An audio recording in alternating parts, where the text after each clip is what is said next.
what's going on, everyone? It is another Friday night happy hour on the Stoop. I'm the guy, Spawny Mark, who will be painfully taking you through all that I have of football knowledge, which is nothing, absolutely nothing. Y'all know I don't know anything about football. I did get a really cool football shirt. My brand new football shirt this year is David Moyes, and on the other side we got Steve Cooper, two managers that have been eagerly linked to my Wolves, which I think is funnier than the actual shirt. They are awful. I know that I've been crowing that the season has been difficult. The scheduling has been just as hard as it can be. In fact, we did have the hardest schedule in football up until just recently, when things were supposed to our title, not title chances, but our staying up chances were gonna get better. We were gonna show the world that we are actually a decent football team. And I have watched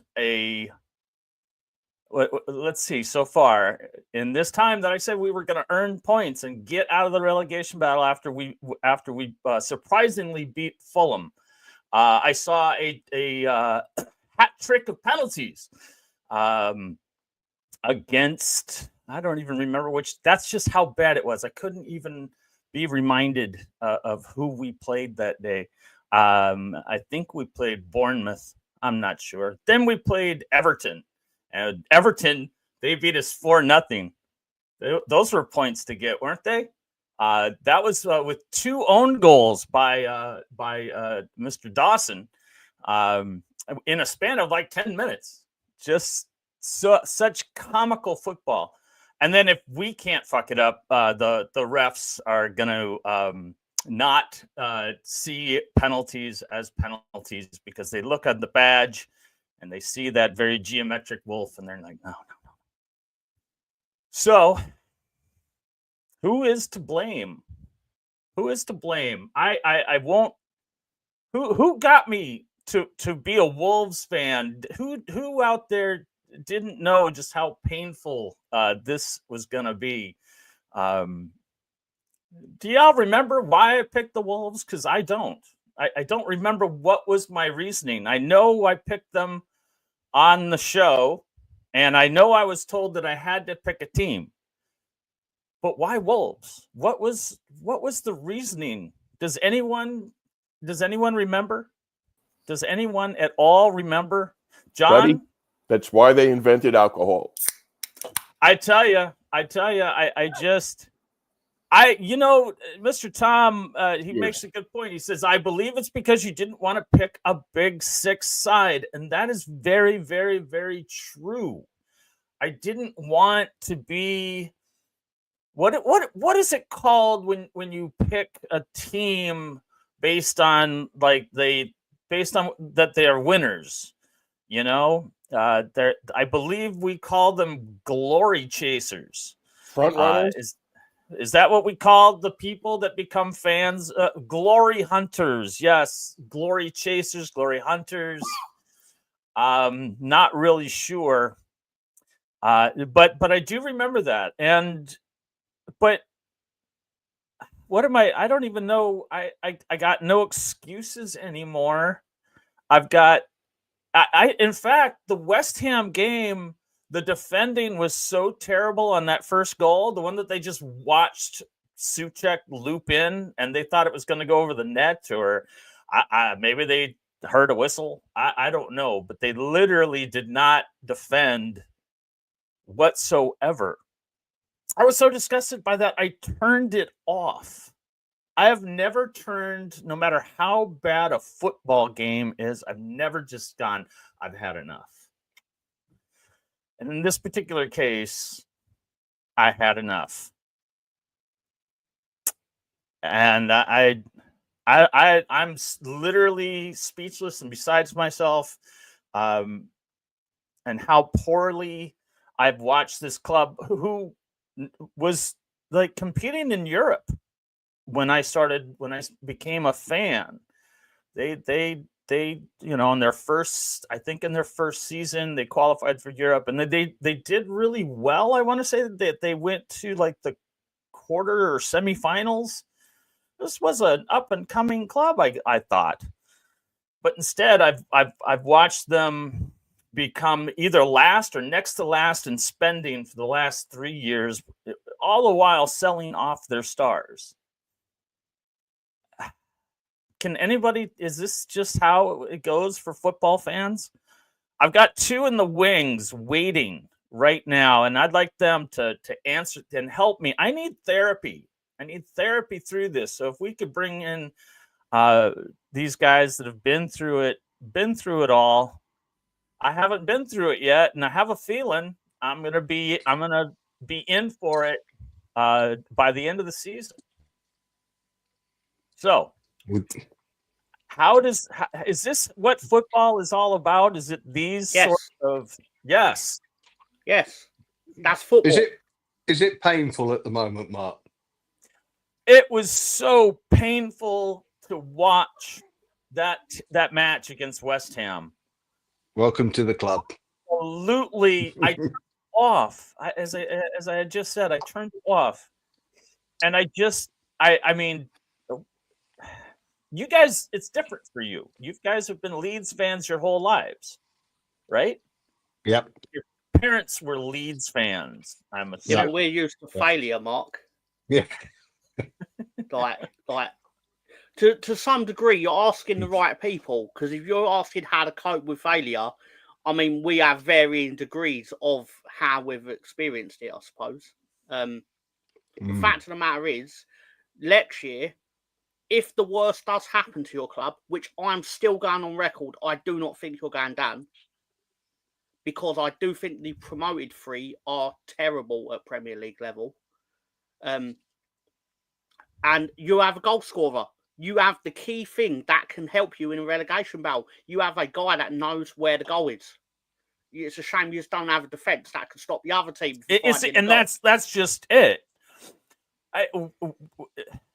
We can't even stop a running nose. If that's even something that'll be said, I don't know. They couldn't stop. I don't know. They just can't stop anything. And I was trying to make excuses for that by saying, oh, well, you take away these 2 games and our goal differential is actually not bad. No. I'll tell you something that's really not helpful. But most of what I say is not helpful in all seriousness. However, hello, Rob. How you doing? Hello, everyone in the chat. Basically, I'm really terrible about addressing the chat today. I thought you were quite hard done by on Monday night. That's why I didn't really say much about your club. But honestly, it doesn't help you right now, because you're still sat there without the points. The moral victories can only take you so far. You need to get actual victories, points on the board, which obviously doesn't help you right now. But at the same time, I still think I can't prove this. I still think you're paying the price for trying to get rid of VAR. And being the only team that actually was left on that island, in my opinion. Like, we've already seen that's like voting what a for referee yourself. Thinks about. Like, referees are not robots. They have opinions. And we've seen one of their opinions about a team that does rather well. So imagine what their opinion in generally is of a club that tried to get rid of their job. Yeah. Very controversial, that, Tom.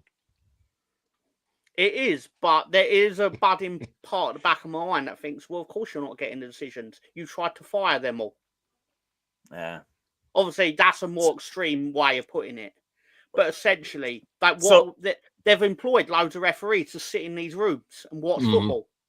Like, then where are they going to put them if they actually decide tomorrow there's no VAR anymore? What, they go down to the Championship? You might as well send them to Timbuk fucking 2. Yeah. Yeah, they do stuff like that, and it really backfired, that one. I thought I would joke and make fun of people anytime anybody said, "Oh, VAR sucks." Haven't heard much of that, because I really wanted to say, well, you could have voted against it. You could have voted it off the island. I think thinking it wasn't what would very happen smart if of the we did Wolves. vote for it and it didn't win. Yeah. I have to say, Mark, having spent 3 years up in the Premier and being back down in the Championship, the one thing I love about the Championship is there is no VAR. I love it. Yeah. You just and get on with it. It There's is mistakes. almost. Yeah, it's almost as if they're all saying it's like, oh, you don't like VAR. Well, we can send you. We can send you where there's no VAR. If VAR existed, that's a penalty. Oh, right. I totally agree. I totally agree, Tom. I mean, last year I think there was something like I think they counted up 6 or 7 incidents where had there been VAR, it would have gone in our favour. But I still don't miss not having it. I cannot be doing with the delay from an incident to when a decision may be made, because it can take ridiculous lengths of time. Yeah. And I don't like the that it's subjective. It shouldn't be subjective. It should be for certain things that they either are or they're not. Exactly. And it shouldn't be somebody. It shouldn't be somebody sat in a studio hundreds of miles away from the game dictating that. It should always be down to the referee on the game, and the people in the studio should just be saying, not directing him where, but just saying, we're not sure about that. We'll pass it back to you. Have a look at that. And leave it to him to make the decision, not for them to influence a decision in a studio a couple of 100 miles back. But I think Wolves should have had a penalty. I can't remember the actual incident now off the top of my head, but I remember watching the game. He got pushed. The first one, he got pushed in the back, and the second one stepped on his foot in the box. Both were in the box. Both were not deemed. They weren't deemed worthy. It was the step on the foot that I was thinking of. It was the step on the foot, and I was like, no, that is definitely a penalty, because I remember questioning it on our WhatsApp group, saying the guys obviously never played football and had somebody of 13, 14 stone, solid muscle, stamping on their foot, and the effect that it can have. I mean, you're not going to carry on ordinarily with your motion, etc., if you get stamped on the foot, with that sort of weight. It just doesn't work, especially in modern day boots who offer absolutely no protection. But getting to that game, I have to say, I've watched a couple of games of your side this year, Mark, where only 2? I would say, no, a couple, mate. When I say couple, I mean a couple more than just that game the other night. Right, yeah. And I would say, on the whole, they've been a little bit unlucky. But the other night, I didn't think they were unlucky. I thought they were undeserving. I thought the midfield was almost non-existent. And your back line, I know you said you got players missing, but the defending was just atrocious. Oh, yeah. And it was either defending or attacking. There was nothing in between. No, no, they have players playing out of position. They have it just I think the long amount of losing is starting to get, it becomes a habit. It becomes a habit. It becomes. It does. It will beat you, but more than the most talented football squad in the world will. Completely.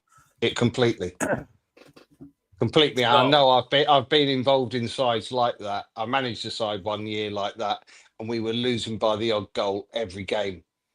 And it's so difficult to change. You can batter teams, but you keep losing, and it's really, really difficult.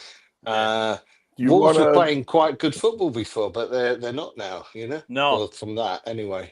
Do you guys want to talk about the opposite of the bad VAR calls? Like who benefits from them? No, not really. I mean, we know that they go to the bigger teams. It's scary where it's always 20 below zero in his house. He's always bundled up. Like, I shoot this out in my porch. Yeah. It's so cold he's breathing like a Star Wars villain. Right. I'm in what would be called the new then there was an addition made in the house, and they did a really good job so it doesn't insulate as well as it should. Oh dear. So we don't like. So, but I have a heater, so it's cool. But I like having a hoodie on anyway, so it could, I Gangster. like. Gangster, Yeah. very gangster. Gary Gangster. Yeah. Cool. But what I was going to just say about Wolves, next 2 games, Mark, big games for your lot. Massive. Yeah. That's massive. they're going to determine the direction of this season. The next 2 games. Leicester. You've got Ipswich and Leicester, I think it is. Yeah.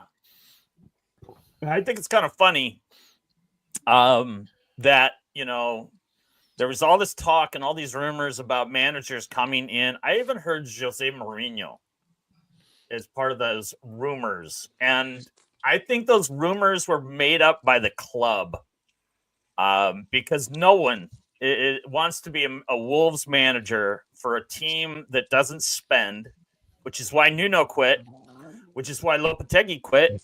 Yeah. And that's what Gary O'Neill is complaining about very quietly, because I think it's his not criticizing the club for spending when you sell 2 starters and you replace them with no one. Yeah. We didn't need Strand Larson, and that's a loan. That's not really a buy. I think there's an option to buy, and he's super cheap, I guess. I don't really know. But in that job, we sell $100 million worth of players, and we bring in nothing. We Strand Larson and Lamina's brother. Mm-hmm. We're such a small squad to begin with. The thing is, that isn't just a one-off, is it? It's been going on for years. It's been going on for years. I know that, mate.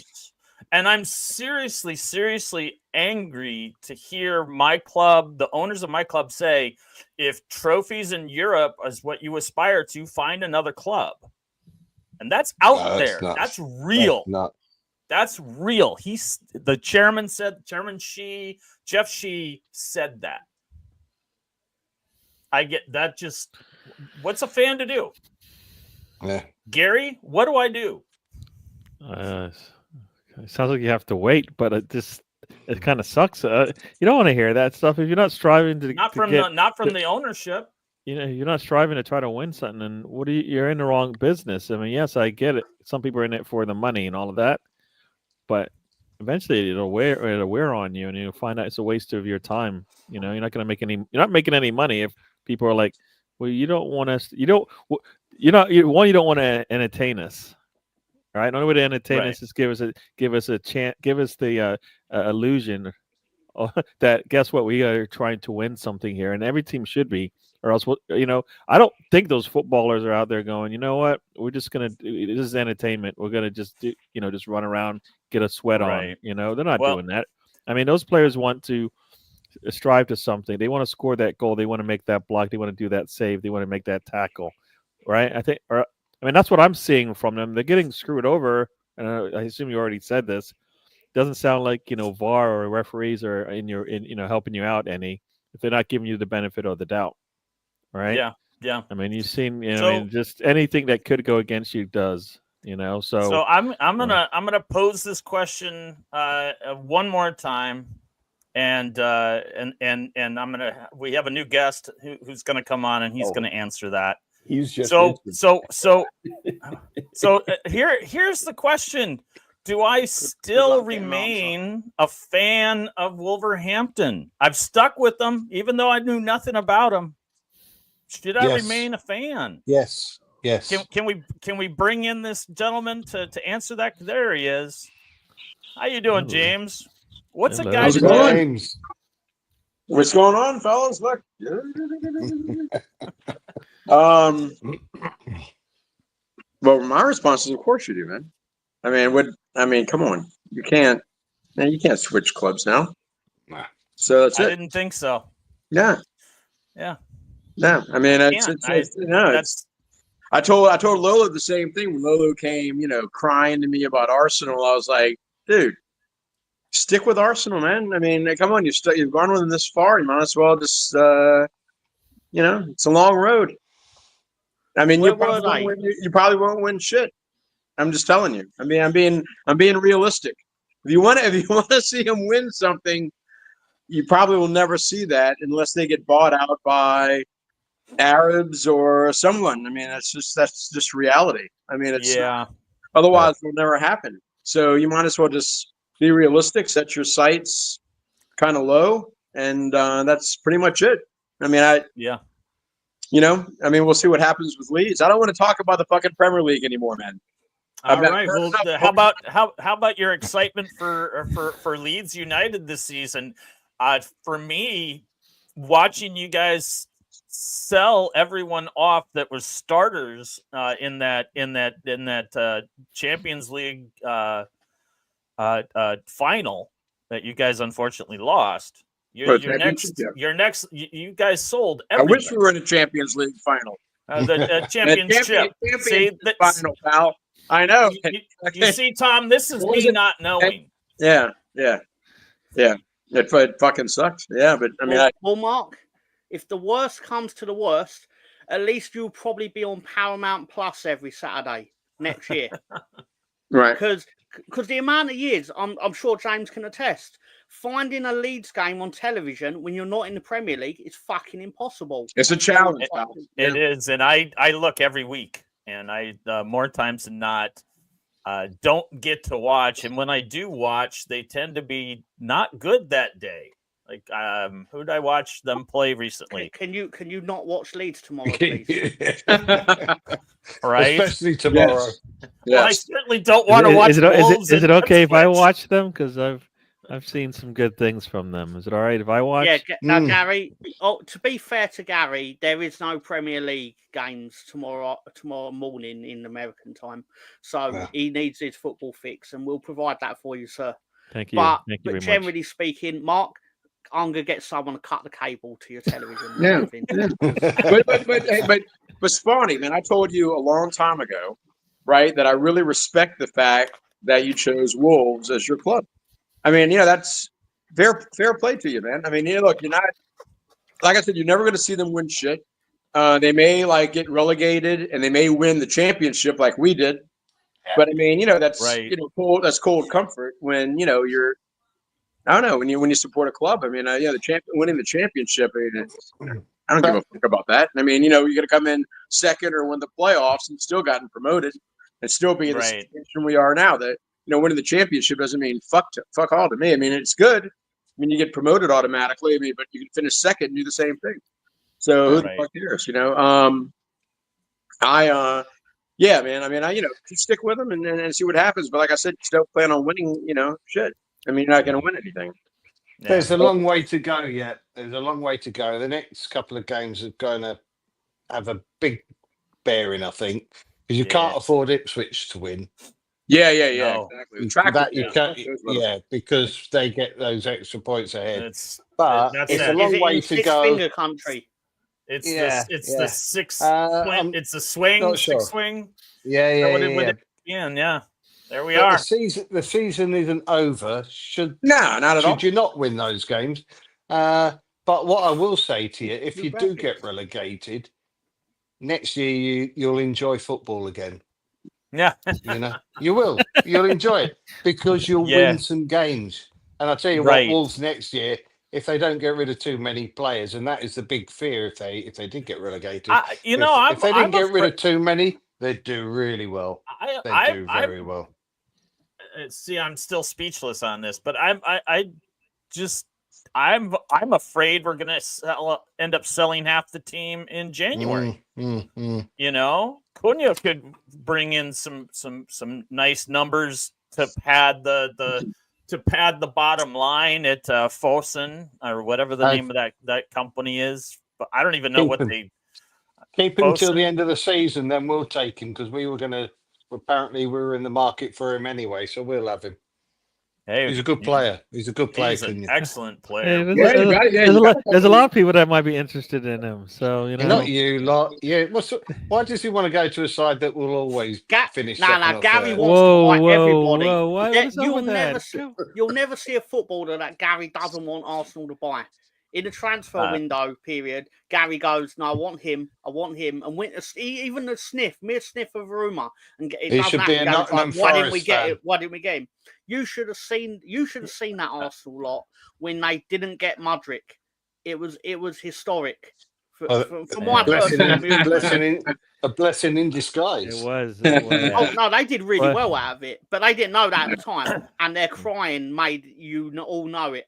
Yeah. Well, we hear, but the thing is, it's one of those things where when your manager says he wants someone, you figure he's done the work, right? He's done the work, and like he does, because we believe he's really meticulous about who he does bring in. So when he does ask for someone, you're like, all right, this must be the one, because he doesn't want some of these other players that we feel are better. But all right. So as you can see on the screen, Lolo has a question for James, and I'm going to let everyone chime in on this. But Lolo's questions is: if you get promoted to the Premier League, do you stick with Fark?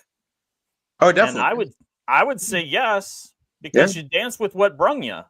Yeah, I mean, look, I mean, he went with the fucking Canaries before. There's somebody up there in the top right of my screen who basically is like, "You guys are just talking a lot of nonsense." No, I'm not saying they're talking nonsense. I'm translating for you, David. Everyone's entitled to their opinion, but even if David's wrong.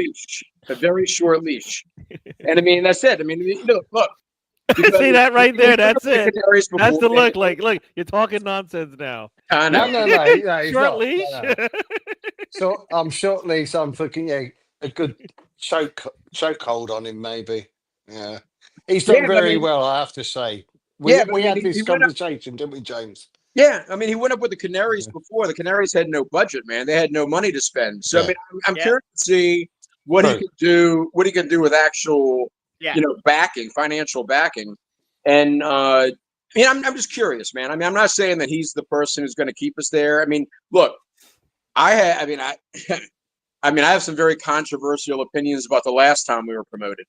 So, I mean, I think you need somebody who's been in the Premier League before, or at least been or played at the top level at some other league around Europe.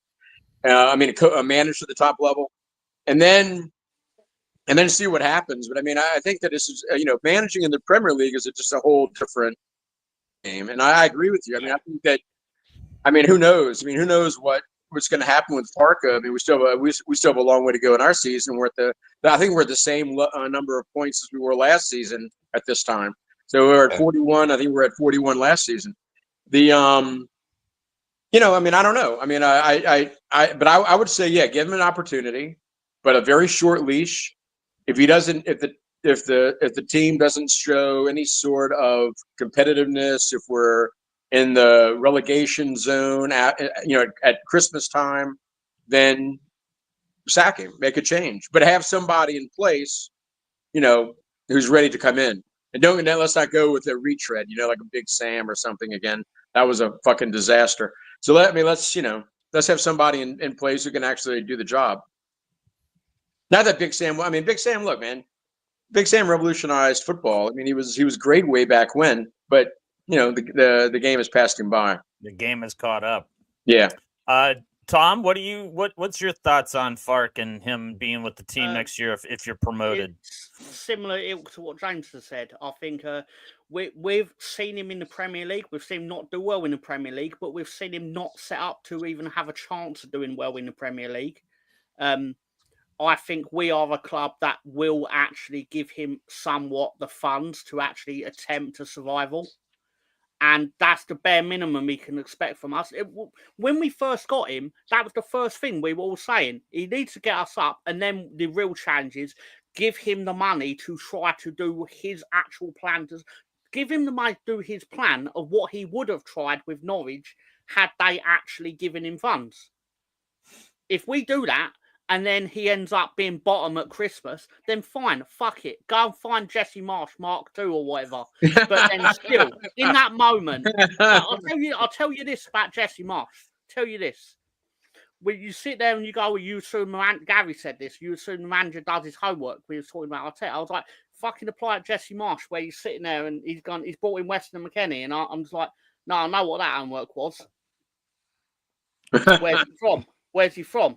Nothing against America, obviously, but still, it's like Aronson, The American hate's McKenny, coming out. blah blah blah.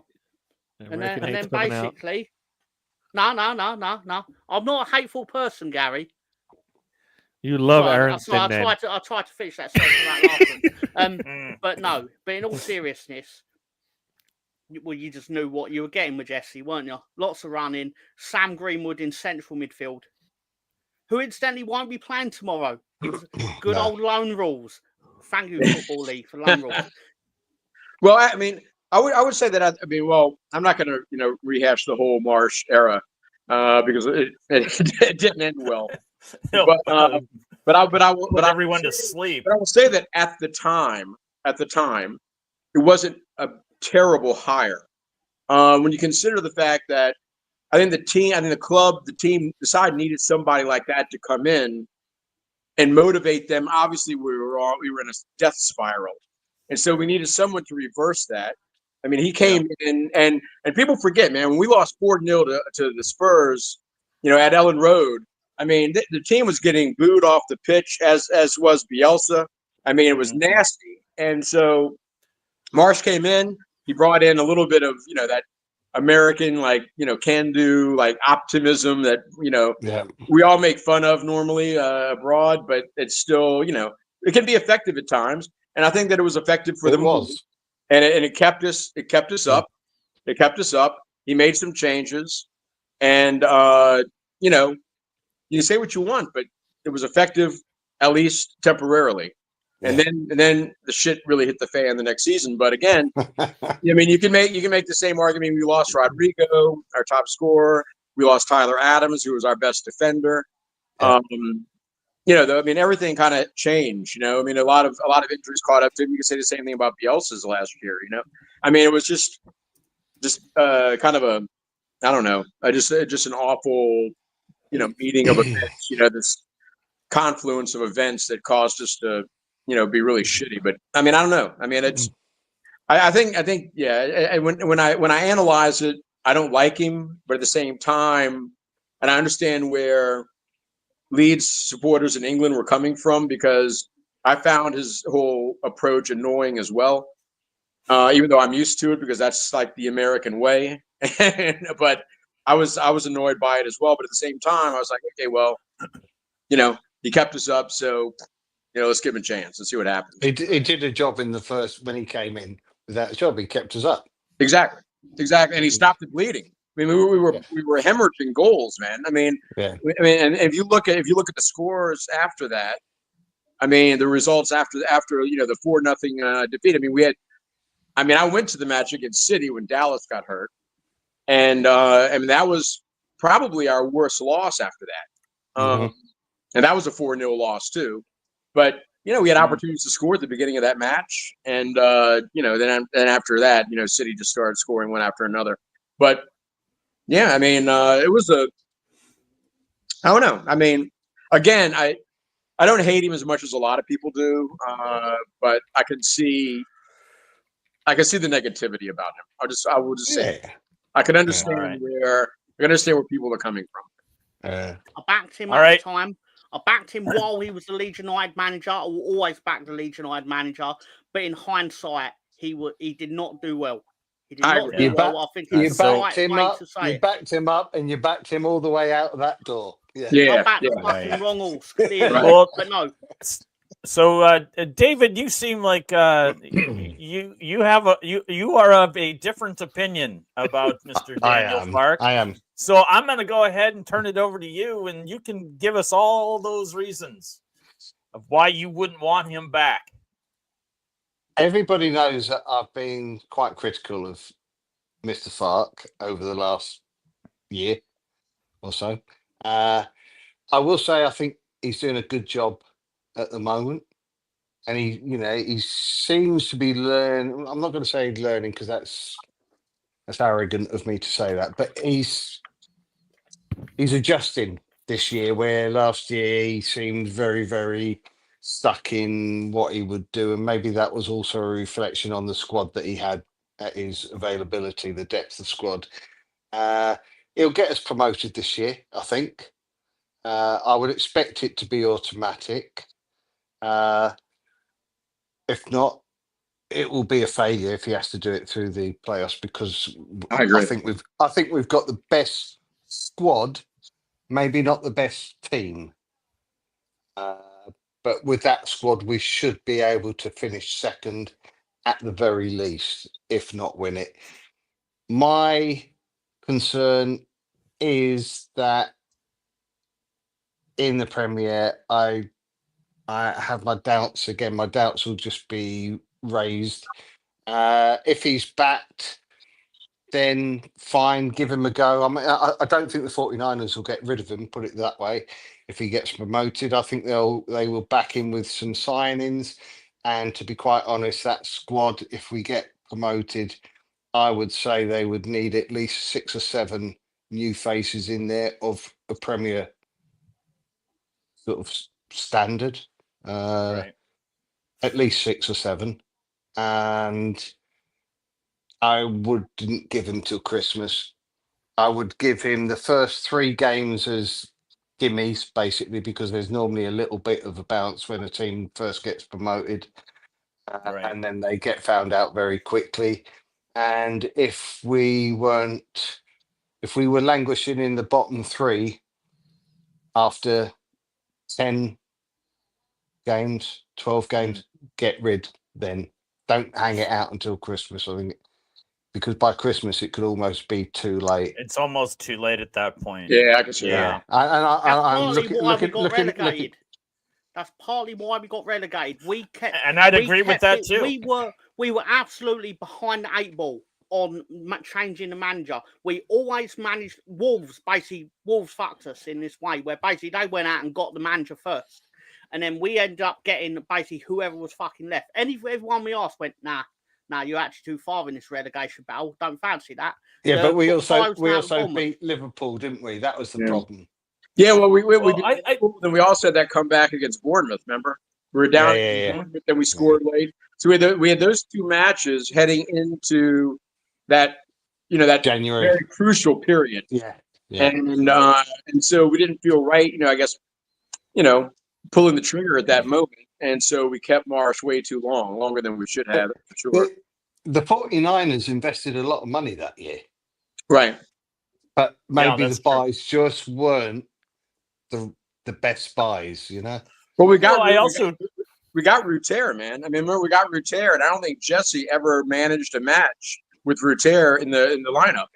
Yeah, but he wasn't. I don't think he was up to it that first. He was the wrong player at that time. Yeah. I also don't think that he was Marsh's player. I mean, they did spend. Leeds did spend that window, but then they spent and then fired Bielsa and then got then got Marsh. So he's stuck with all this expenditure that he didn't want in the first place. Right. Even though the rumor is that they had March lined up well ahead of that window. Yeah, and that's why it was like Bielsa fired, Marsh hired. It was like, it happened.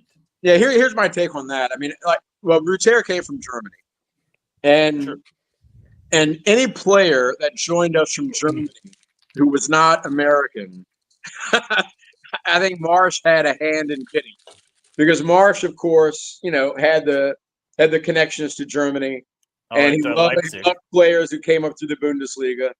Mm-hmm. And so I think that he did have something to do with the Ruter acquisition. I mean, he was just sacked before he could do anything with Ruter. I mean, who knows? But I was thinking when someone had posted something about Farke. And remember, David, the pubs in England that used to be the Firkin pubs. Remember? Mm-hmm. They used to have like those T-shirts, like "Shut up and get me a Firkin pint" or whatever. And so whenever I see Farke's name, I think of that. I think of like, you Farkin bastard, or like the movie that I'm trying to think of. If I hadn't had another one of these, I'd be fine. Johnny Dangerously. Come on, Mark. I do remember that one. Yep. All right. So, anyway, that's just a little aside. while we had this discussion on whether or not Daniel Fark would remain manager once Leeds gets promoted, and I do think they get promoted at the end of the season, one way or the other, whether it be winning outright, second place, or whatever strange rules and how you guys do your playoffs. I've never seen that before, to where it's like two teams are automatically, and then the next four will fight for that last coveted spot. But while we were discussing that, the Arsenal podcast, Mr. Arsenal podcast, has asked about my thoughts on the Wolves stripping Mario Lemina of the captaincy. Mm-hmm. I guess it went to Nelson Semedo, and that's exactly All who right, I would I'm getting another drink at this point. I don't know how we made that transition. I have no idea. Well, it's because the question was asked. There's a lot of questions asked. The question was asked, and it's staring me in the face with a big blue star on it. And so I felt that I should, now that everyone's chimed in about, Daniel Fark with the Leeds fans, now it's time to move on to this other question that's just ticking my brain, kicking it around like kicking a keeper. Nelson Semedo is now the captain of the squad, someone I have always liked.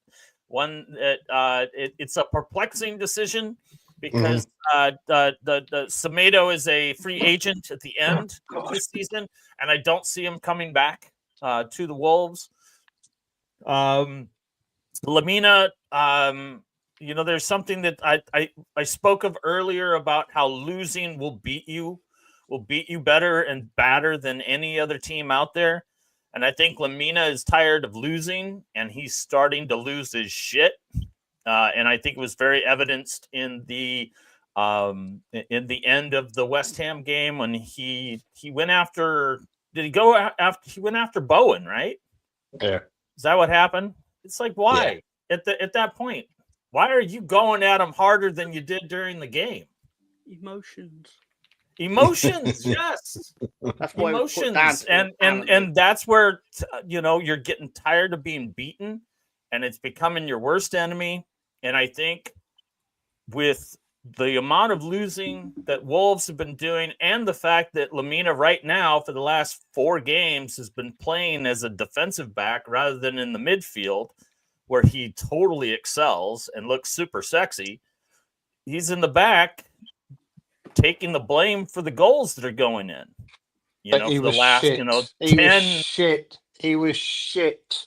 He's playing out of position. He was shit. It doesn't matter. He was shit. He's still playing out of position. He's the captain. He's a better player than the rest of the players.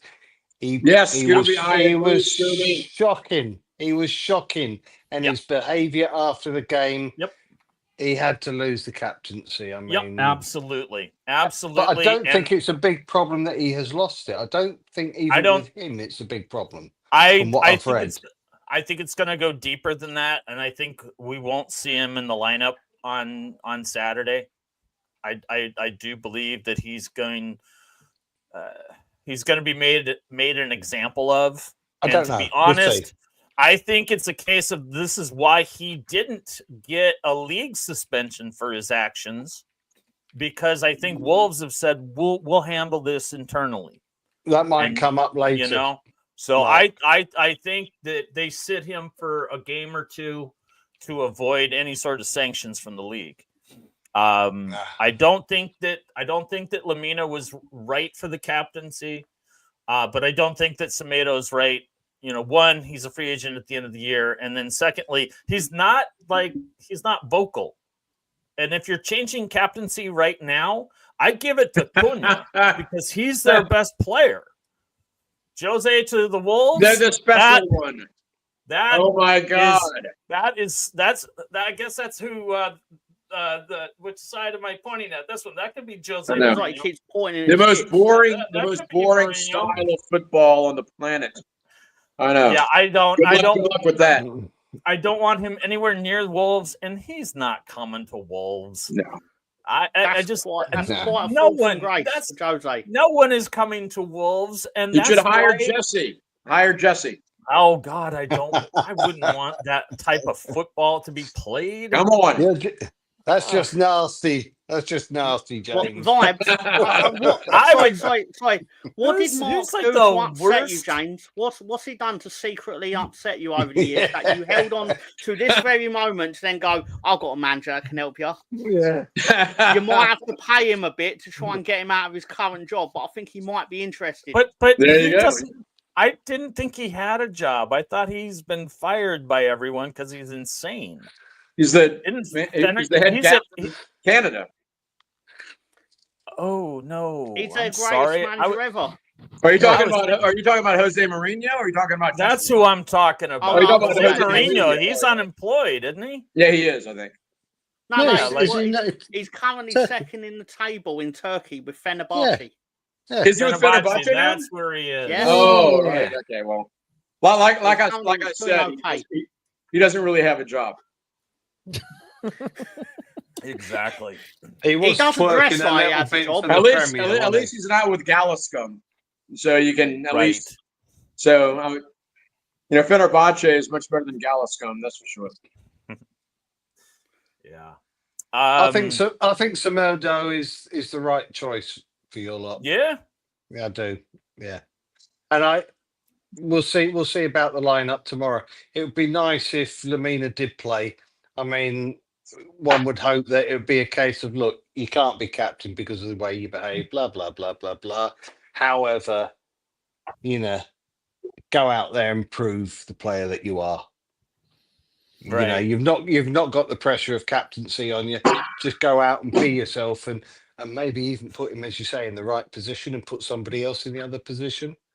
Right. Help him a little Yeah. bit. I mean that. Yeah. Maybe I've that's been- how. And we'll do it. I don't know. We'll see. Or you point him to his contract and go, mate, see how many zeros are on that thing? Why don't you try fucking earning it for once? That don't work these days, unfortunately, John. That's a problem. I just, again, you take two starters and you sell them off and you don't replace them. This is what you get. Mm-hmm. You know, That's absolutely what you get. if you spent even a fourth, you could have gotten somebody that would do a better job than what you've got going on right now, because ain't nobody on that squad interested in playing defense. The only one that really did was the one that everyone was most critical of in the Wolves universe. Everyone, all the chats hated Max Kilman. All the chat said he wasn't worthy of the captaincy. All the chat said, get rid of this bum. Well, guess what? We did. Wolves got rid of Max Kilman to the delight of hundreds of fans, because I don't want to say millions of Wolverhampton fans, because I don't even think there's 20,000 people in Wolverhampton. I have no idea. A good mate of mine was a Wolves supporter. I couldn't believe it. I hear that Wolverhampton is a rather poor city. That's all I really know. And then the crime rate's really high, I guess. But I don't know. It's a real working class place, man. Yeah. That I know. It's legit. It's legit. Where are we?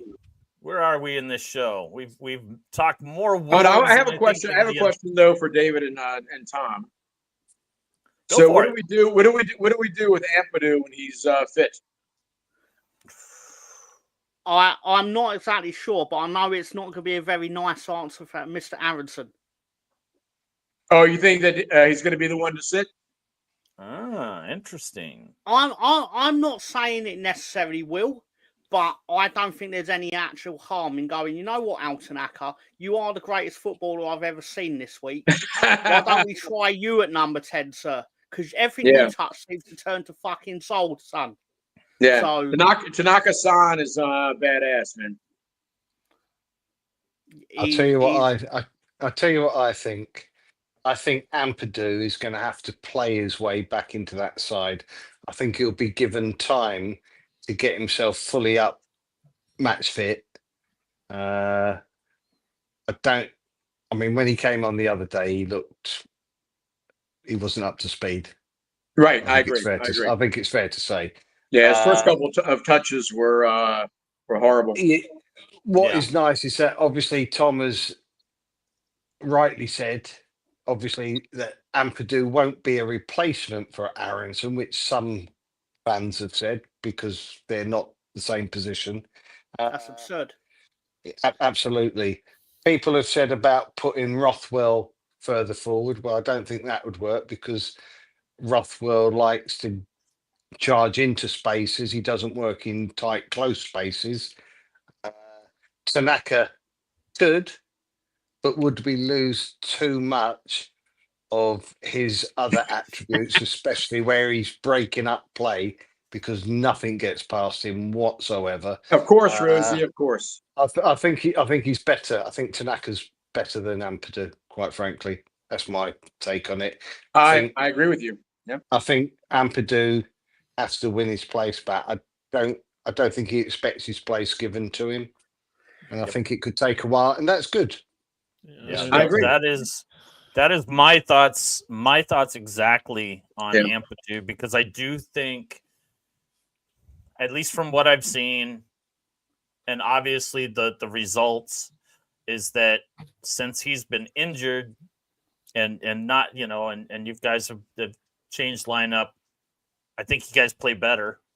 Yeah, right. I think so. I think that Ampadu will be given every opportunity to win back that position, but he's going to have to win it, and he's going to have to win it 10, 15, 20 minutes a time. I can tell you how he's going to win it. I can tell you exactly how he's going to win his place back. It's because he's going to have to have watched what happened during his absence, and hopefully he's been taking fucking notes, and hopefully the fucking notes will say the words, move the fucking ball forward. Yes. Yeah. Quickly. Yeah. No, I mean, I guess as for the few games or the many games I have watched of Leeds, you've set yourself up to win pretty much most of the games that I've watched. If you've lost any, it was just even if it was a poor day, you still had opportunities. I mean, then you've lost games late for the silly reasons that you just can't explain sometimes. But you set yourself up to win pretty much every game. I mean, there is that for me. There is that. Can you please score? Because if you don't, the other team is going to get a little, anxious as well, and they're going to figure you don't want it. So why don't we just take it from you? And that's happened. We've seen that in a couple of games where you just weren't able to put that ball in the net, even though you've had chances. Other team gets the one or two chances they get in a game, and then you're like, what? And then they get the second one. I think that's the one game I think they scored 2 on you because you didn't come to play that day. But in most games, you've set yourself up well. So yeah, like you said, there's no reason to change. Like you said, if he comes in late, he comes in and plays and outperforms everybody on the pitch when he comes on, then you got something good, and he'll be hungry for it. But otherwise, there's probably no reason to change because you've set yourself up pretty well to win games. I mean, in a different season, you'll be sitting at the top of the table with some space. Yeah. Yeah. No, Ampadu might be our version of Wally Pip. Losing his place to who was it? Lou Gehrig, right? Because he was injured. Or Drew Bledsoe and Tom Brady. Yeah, exactly. So I mean, I think Ampadu's a good player. The great thing about Ampadu, right, is he can play multiple positions. So if someone goes down in the back line, he can take over there. He's I think he's actually better as a center back than he is in midfield. Sounds like a mini Henderson because that's pretty much what he did for Liverpool. Wherever they needed someone, he basically answered the call most of the day. That's what he did at Sheffield United as well. He was playing centre half. Yeah.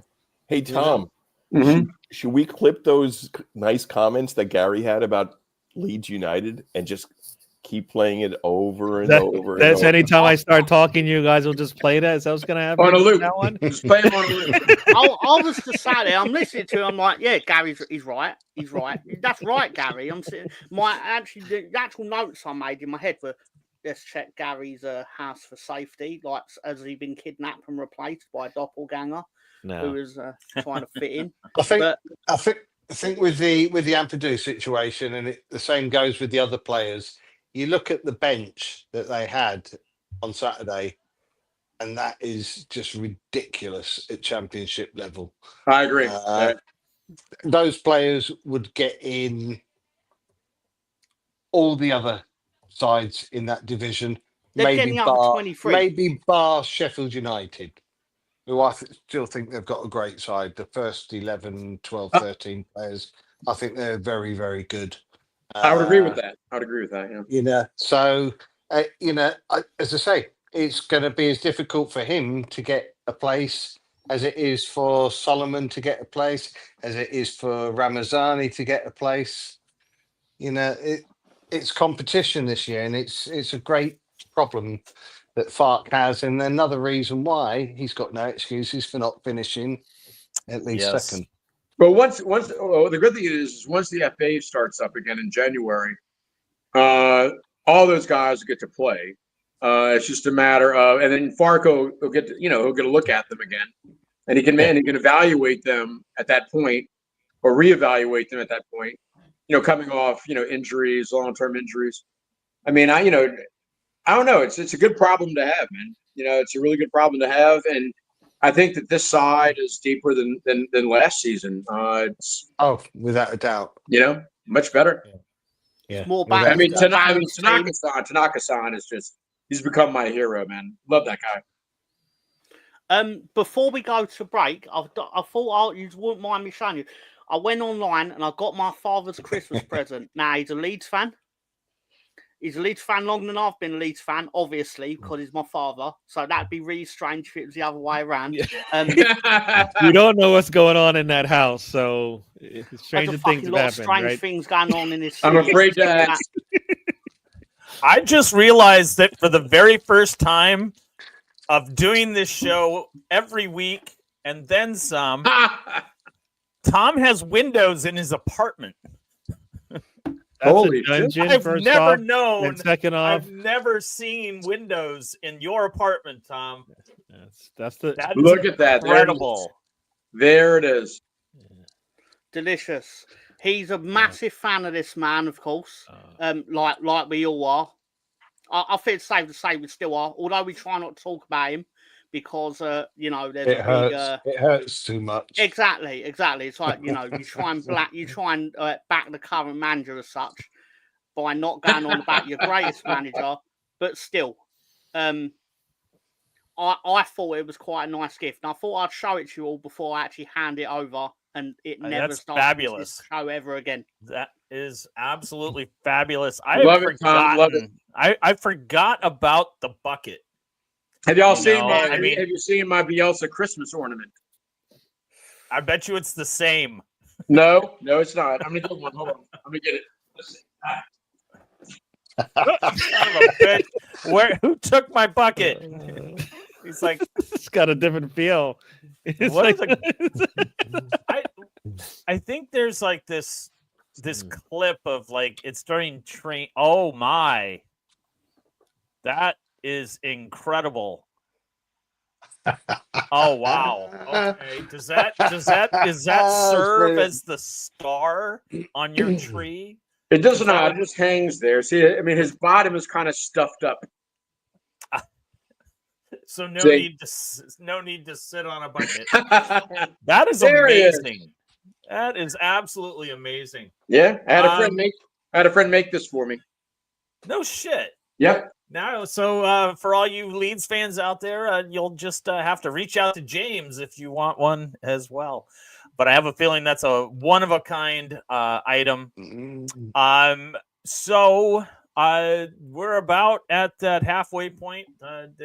No stoppage time here. But we here at On the Stoop we've been working, mostly Lolo, working his magic on this new film that he's been working hard on, and he's finally gotten to the point where he can introduce the world to the trailer So without further ado, we would like to show you the first trailer from the movie Murder Gun.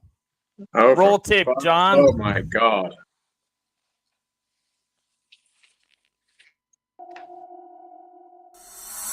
Murderers, robbers, rapists, dealers, pedophiles. Welcome to the revolution! Justice isn't commerce. Stop it! Stop it! Stop it! Stop it! Stop it! Just stop it! Who the hell is without a helper, and what does she have to do with my sister? Do I look like I need a psychological evaluation? That's not the issue. The issue is why you didn't tell me. I recommend that he be given a psychological evaluation before taking over his next assignment.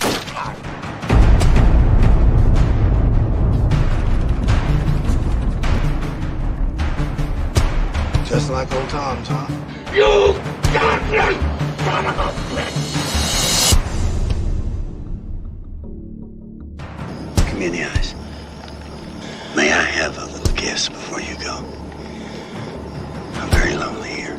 Oh, we're being lied to. I don't like secrets. I could report you to the authorities, have your goddamn license suspended. Smoking cigars now.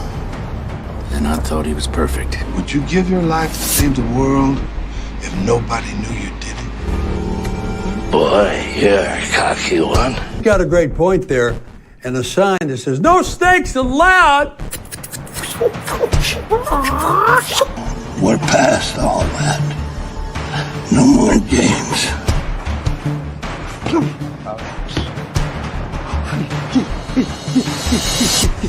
Not allowed. The reason I'm still alive is because I wear an invisible helmet. You can't see it, but it's always there.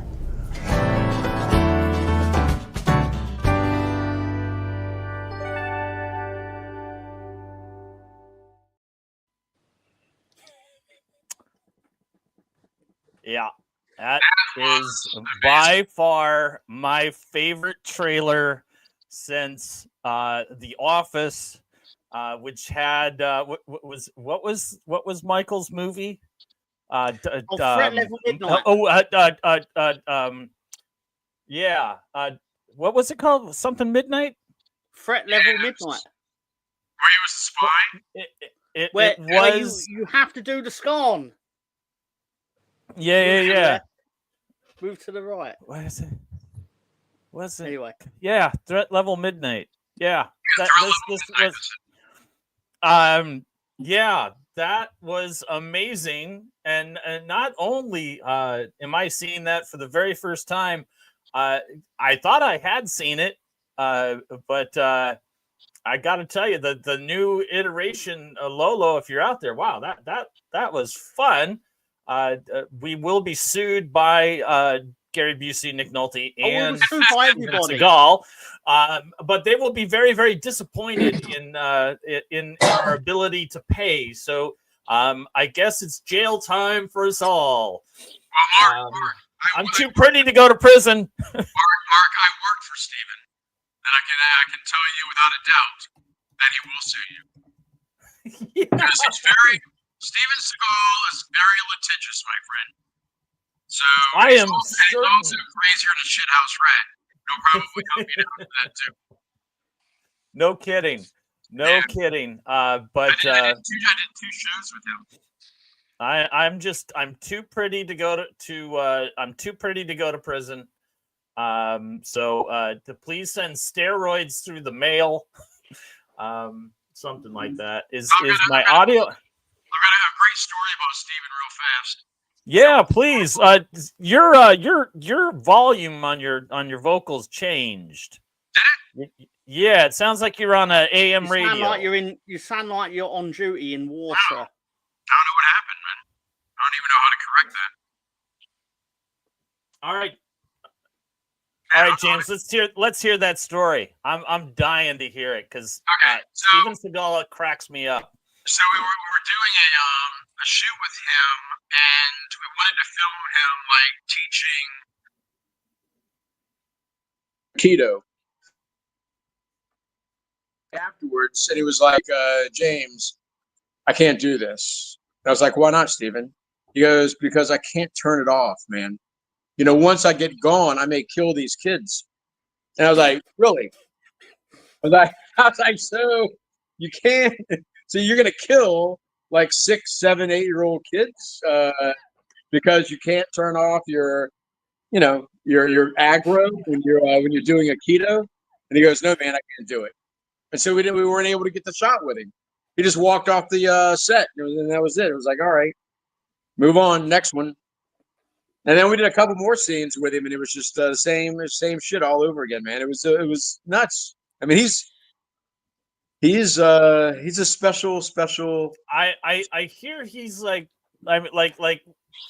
what all the craziness that he allows you to see as far as like, you know, the footage in Russia and the footage in North Korea and all that he allows the world to see, that makes him kind of out to be this kind of nutball.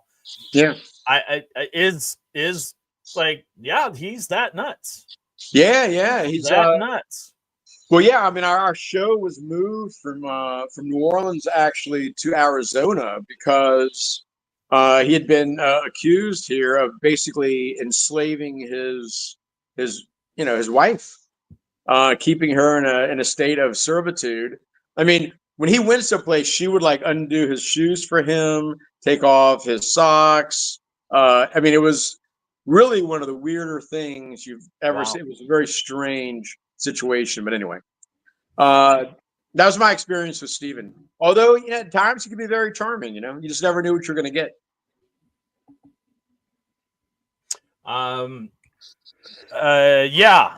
Sorry, I was so distracted by David. You're muted, and you can only fix that on your end. There we go. Now everything's good. Maybe Steven Seagal would like to be a manager for Wolves. Wouldn't that be something? If we're going down, we might as well go down and just embrace the insanity. It's like penalty doesn't get called, and Steven Seagal just comes. Also, Steven has spray He's on back hair next week because he appeals. So Mark, Steven has spray on hair, my friend. So he's got like this black kind of like spray paint can, and he sprays it on his head. It's like it's one of the, again, a very strange kind of Steven Seagal moment when you're in a production band with him, and he's having like people spray on his hair. Yeah, it's pretty classic shit.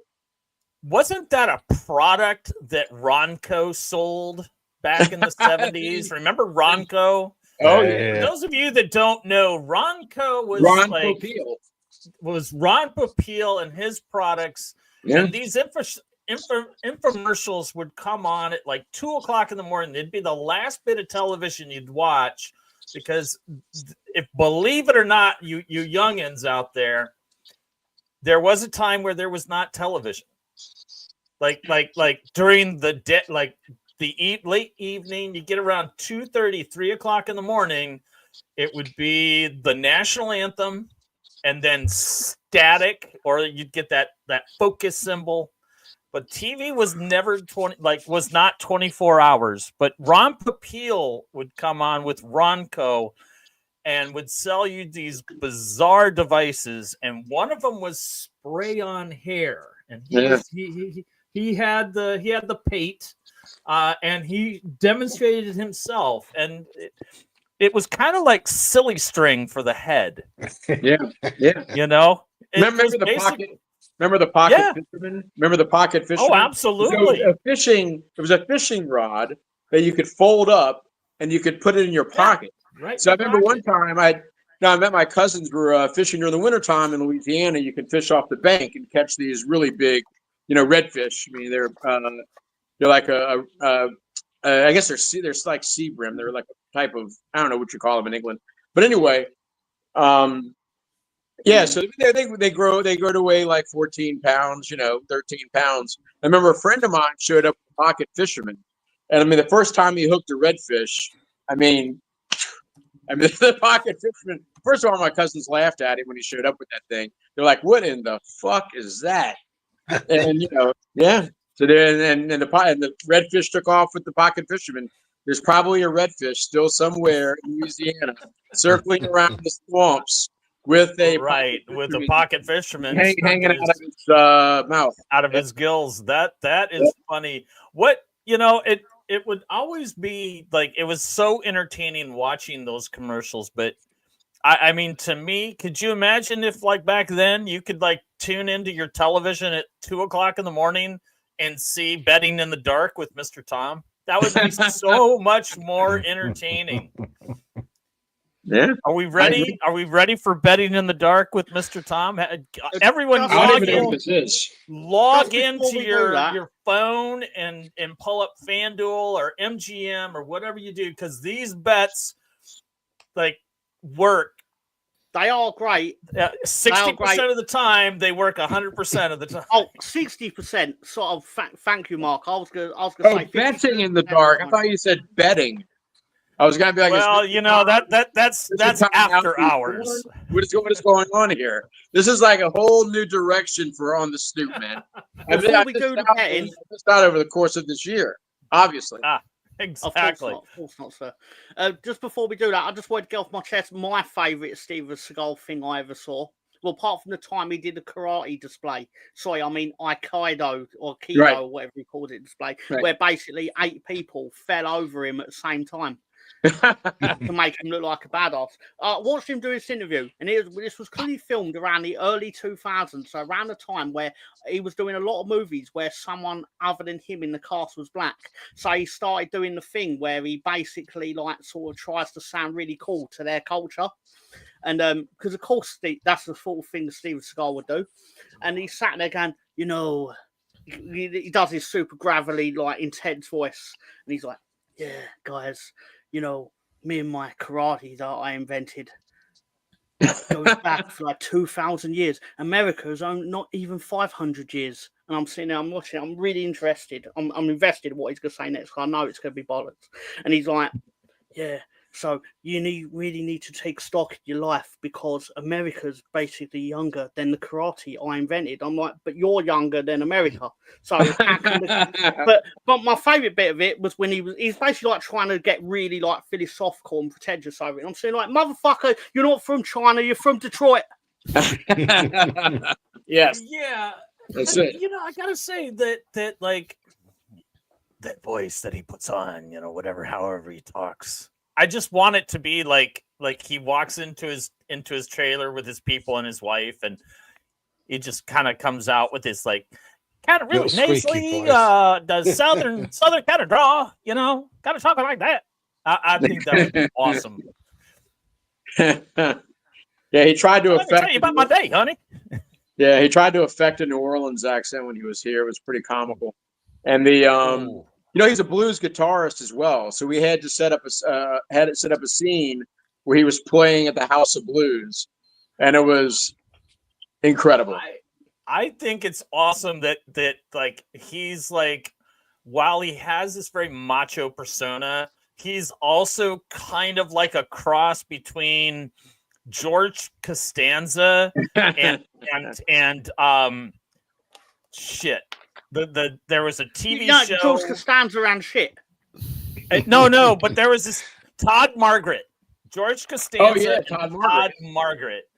Yes, he was from Leeds. Never seen the incredibly misadventures of Todd Margaret, which was one of the first original series on Netflix, I believe. It only 2 seasons, only about 16 episodes. David Cross. Maybe it was 3 seasons, but David Cross is some of the most brilliant comedy, and how they circle back is amazing. And he was from Leeds. There's a Leeds connection there. Yeah. That's what he tell people. He goes, my father's from Leeds. He saw the album from The Who, and he was like, "Oh, I'm from Leeds. On Main Street." No, I don't remember Main Street. But anyway, yeah. Are we ready for Betting in the Dark? Because that's where this started. Let's do it. Betting in the dark with Mr. Tom. Come on, love, place your bets.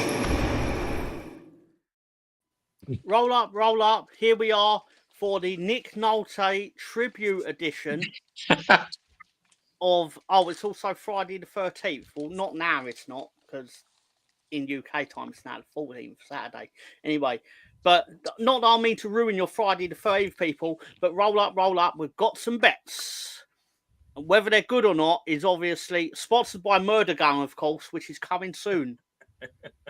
For no reason whatsoever.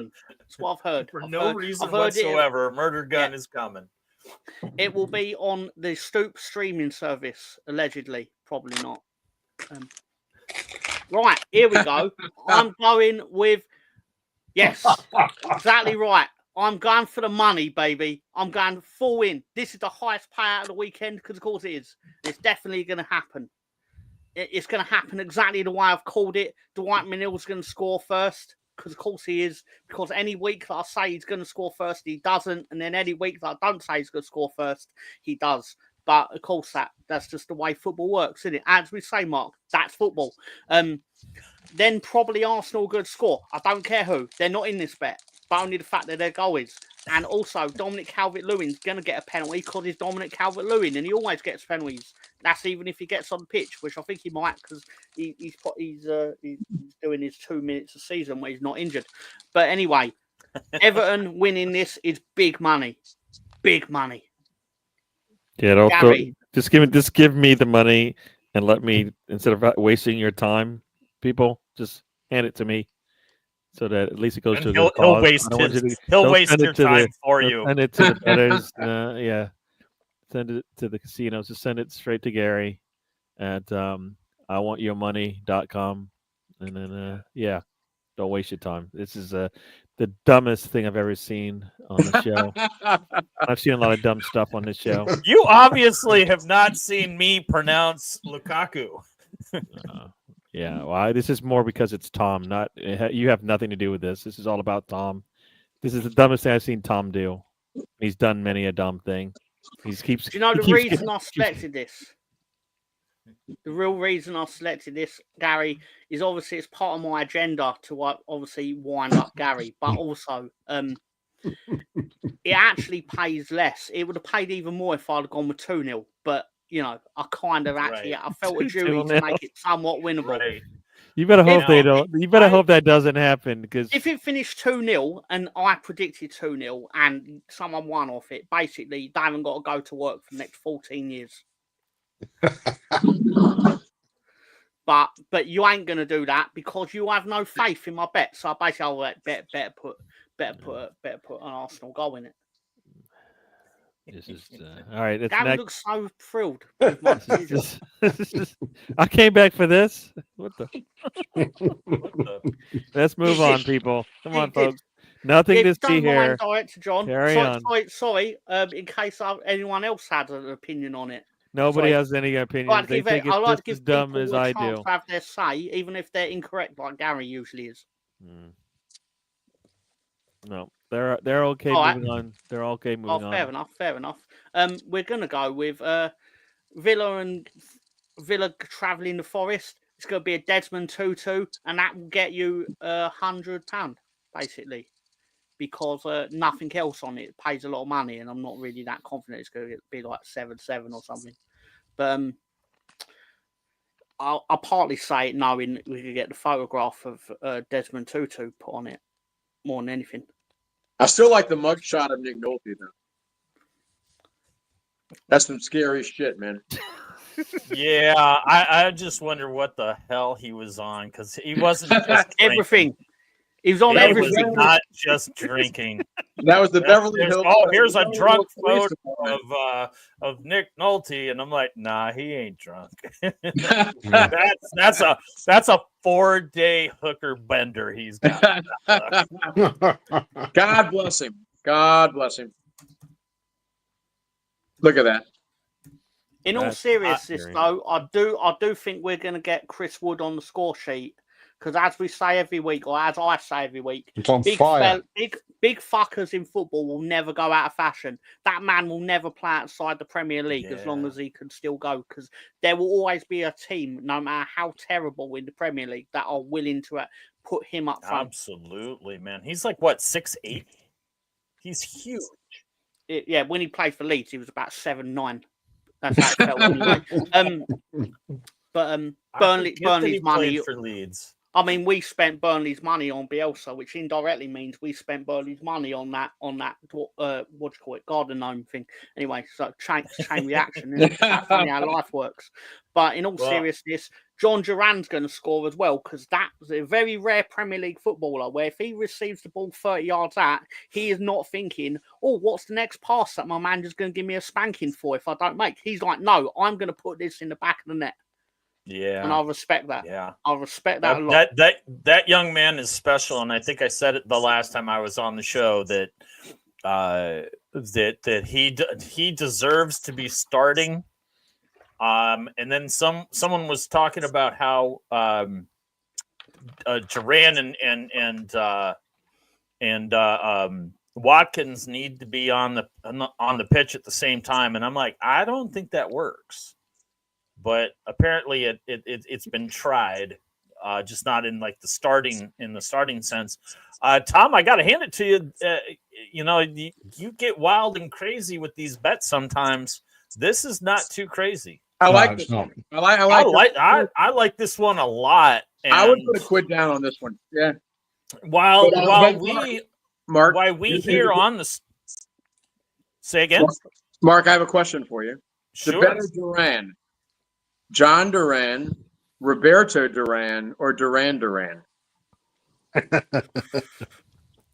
Well, I am a teenager of the 80s, so I am going to have to go with Duran because there was nothing better than them when they came out in like 1982 when they were made known to America.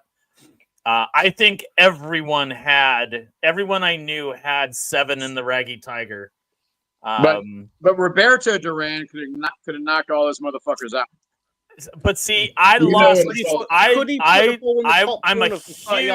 huge boxing fan, and I lost respect when he was getting his ass beat. And then blamed it on a steak. I ate a steak before the fight. You are full of shit, my friend. You are lying, and I see it. You got beat by the better boxer. Yeah. And there's nothing else to be said other than good job, Sugar Ray. But instead, he's like, I ate it. Like he's like from Queens or something. I ate a steak, and it just didn't sit well with me. Come on. You know that happened in New Orleans, Mark. I know it happened in New Orleans. The No Moss fight happened in the Super. I watched so much boxing back when I was a kid, man. I absolutely loved it. I lived in Las Vegas at the time, and a lot of the boxers would train at the YMCA because this was before Caesars built their facility. And so they would train at the YMCA, which at the time was like the most advanced like sports equipment, sports facility in Vegas at the time. This is even before Thomas and Mack was built. Yeah. And not to interrupt, but I've been given the duck. Yeah, the duck. I'm all right. Let's go. Sil loves the stories, but he also, the duck. I tend to be long-winded, not as long-winded as Lolo, but right. So let me explain this. Obviously, I heard through the grapevine, and as we know, nothing's factual on here. And as soon as I heard from the grapevine, I was like, right, they're no longer 115 FC, they're now 130 FC. Is that fact? Is that fact? I don't know. I don't care. It made a change. It basically, I was getting a bit of carpal tunnel syndrome from typing 115 every week. But so I've changed it. I've gone with them to win 6-3 on Sunday. And before you go, why are you picking them to win 6-3 on Sunday? It's happened before. And basically, if we went by that logic of it never happening again, no one would have ever bet on Newcastle playing Liverpool to have loads of goals in it. So whatever. Basically, Erling Haaland's going to get 2 of them. De Bruyne's probably get 1 of them. The important thing here is I don't give a shit. Pays a lot of money. Wow. 9. It's a 9-goal thriller. I love it.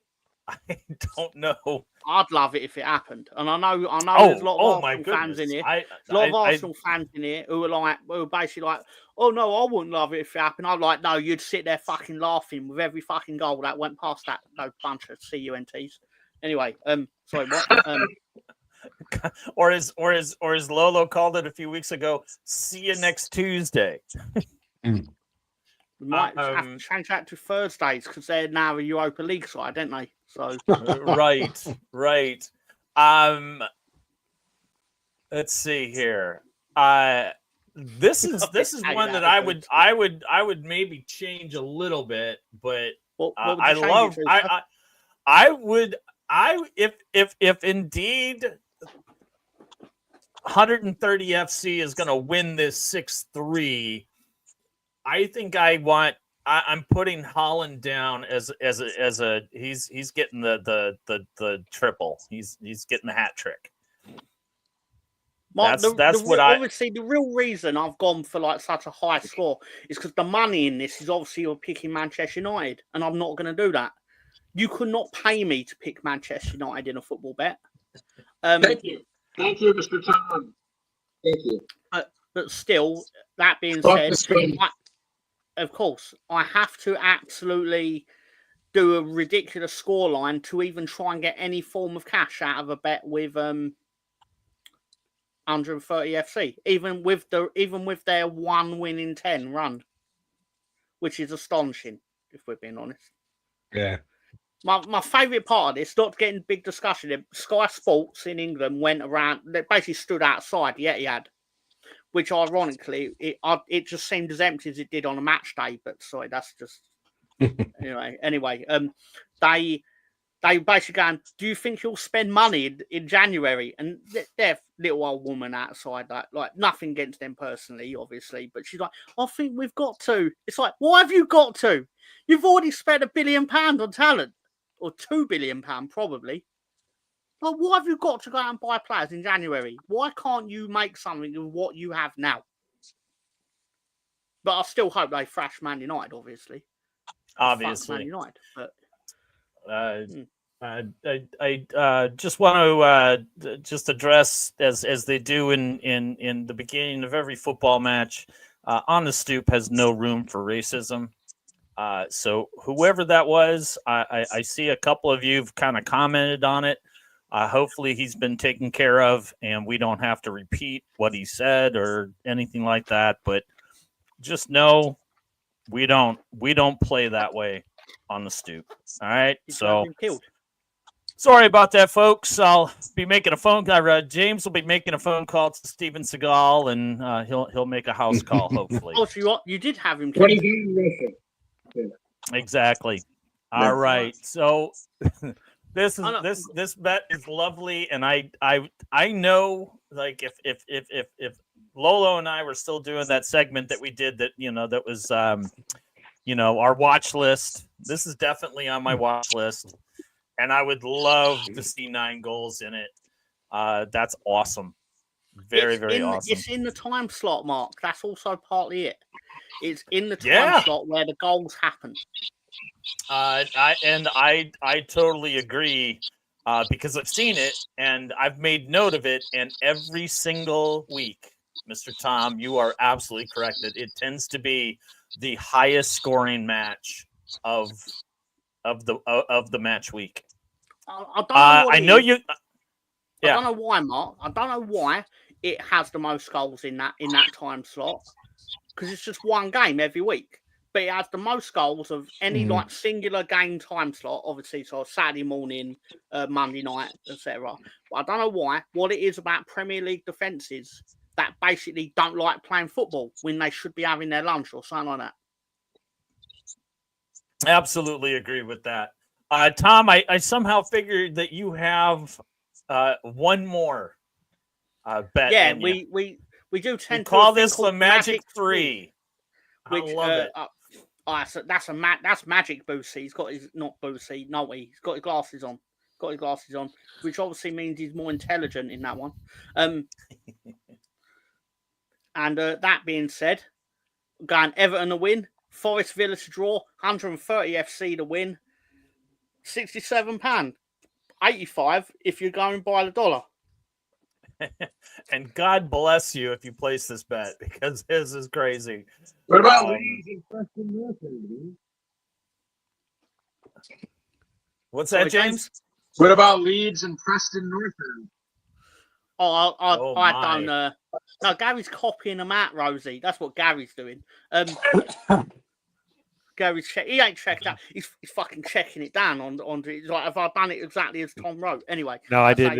I don't do anything like you, especially when you have my team up there. It's not going to happen. I'm sorry. So, yep. All right. Is this segment over? Because it started out really bad and it went okay afterwards. I don't put Leeds United in this segment for one simple reason. Because then if I get it wrong, then I'm upset twice. Because I'm not going to pick. I'm never going to pick Leeds to lose in this segment. Therefore, if I don't win, I've wasted a segment and lost the points. So exactly. Another bet on the teams. Yep, that's true. Absolutely, James. Absolutely. Yep. Because otherwise, you're in for a very. Well, your audio. I think, David, just make sure we're on the same page. You heard what I heard. Yeah, absolutely nothing. Okay, just making sure. Yeah. I just find it easier to agree. When James's audio goes a bit down, I imagine he's going, fucking hate Man United. fuck.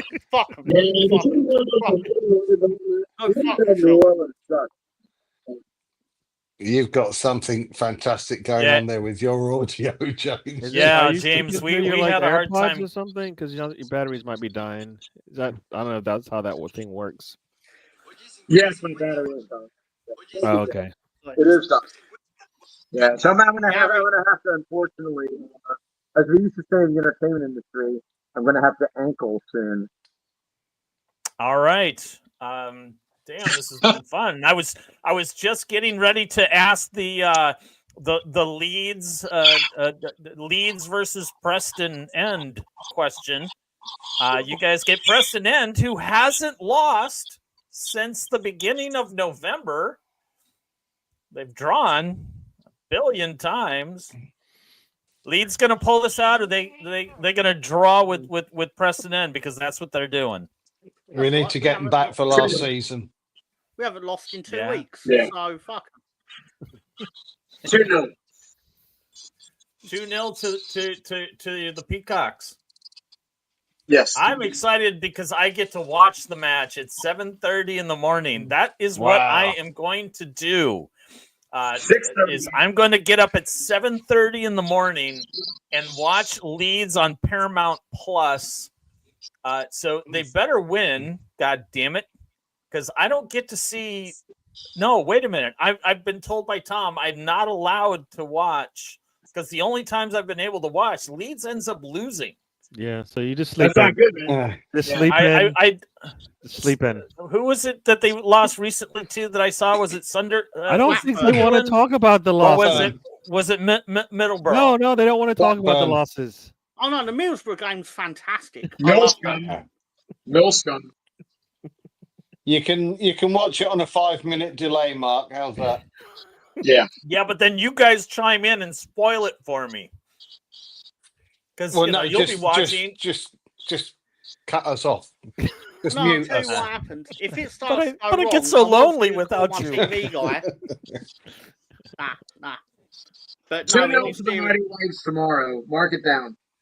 All in all right. seriousness, football is for everyone, but not Mark tomorrow while Leeds are playing. So during the football tomorrow morning in the UK, please fuck off. Basically, the nicest way to put it. Because I want the points. I'm very superstitious, and as soon as you said it, I ain't joking. I'm not joking. I really believe this is a hard game, I reckon, for us. I do. I think so too. Every away game is a hard game for us. No, but they've done really well lately as well. It's going to be very negative, I think. With very negative. 1-0 wins. Yeah. Well, we should win it. Like it. We should basically, win it. if we want automatic promotion, we need to win it. Yeah. Right. Don't get me wrong. Do not get me wrong. If we do not win it, I'm going to be very annoyed. But I am absolutely not giving up on the whole season because of one football match in the middle of December. But I'll sort of button down on the fact that I don't want him leading us in the Premier next year if he can't beat Preston away. Yeah, and I assume you want the two teams behind you to draw, so you can extend your lead, right? Because that's the best thing for you because they're playing teams right in the top 8 anyway. So top 10. So the draw is going to be the best for Burnley and Sunderland. Huh? In this league, the draws will kill you. Yeah. I know this will sound really absurd. What I'm about to say will sound really stupid, but if you lose one game and then win the next game, you have done better than if you get 2 draws. Yeah. Yep. Exactly. Who do the Blunts play this weekend? Plymouth. Plymouth. Plymouth. That's 3 points. Exactly. Yeah. Would be nice if Rooney's team could try for once, I suppose, but they don't. That granny shagging bastard. They don't. I just don't understand why. If you stay a point behind and you still got goal difference, that's a good place to be, right? Yeah, technically, although legally we're not, essentially 4 points in front of Burnley because of the goal difference. But it can overturn because Burnley score like 10 goals in like the 9 goals in the first 2 weeks of the season. They did, yeah, and then they've barely scored since. Yeah, they've been getting away with 1-0 wins, haven't they? And then had their pants pulled down a couple of times when they've not scored. They lost a lot of players, Yeah. Yeah. I mean, for sure. Regular viewers to the show will know I'm not a Derby County fan by any means. What fan are you outside of Leeds, Mr. Tom? Just one team in my life, Gary. Right. One team. What do you say to the other teams, Mr. Tom? Go fuck yourselves, obviously. So you don't have a mistress club? I know David does. Yeah, I have a couple. Yeah. Who do you have? I have at best a team where they're no threat to Leeds, so it's never ever going to come back. Like when you hear like in the 90s when I was sort of first into football, like a few years, and it'd be like, Las Palmas have got promoted and they're not very good, but they've actually got promoted. I'm like, I'll check out their results, and then I'll find a new one. Like there's another shit team in Italy that gets promoted, and I'm like, I'll check out for them because they sound like a nice holiday destination or something like that. Or like get these stories or when Leicester started doing well in the Premier League, I was like, that's pretty cool. And like you rooted for them more out of the fact that you got sick of the other 6 teams doing well. Right. But generally speaking, if any of those teams, like the Wrexham story is a nice story, but I don't want them to get promoted because I don't want to have the shame of basically we were once in the Premier League and now we're playing Wrexham. The only place I want to play Wrexham is in the Premier League or in a cup game that we thrash them in. Right. Because they need to fuck themselves too. He was a very nice young man. I bet. I'm sure they are all very nice, but there is nothing more contrived than Wrexham. They will get where they need to get, and they will get there quickly. But because there is big money behind the scenes of that team, because that TV show is wildly successful, and the only way it ends is them being promoted to the Premiership.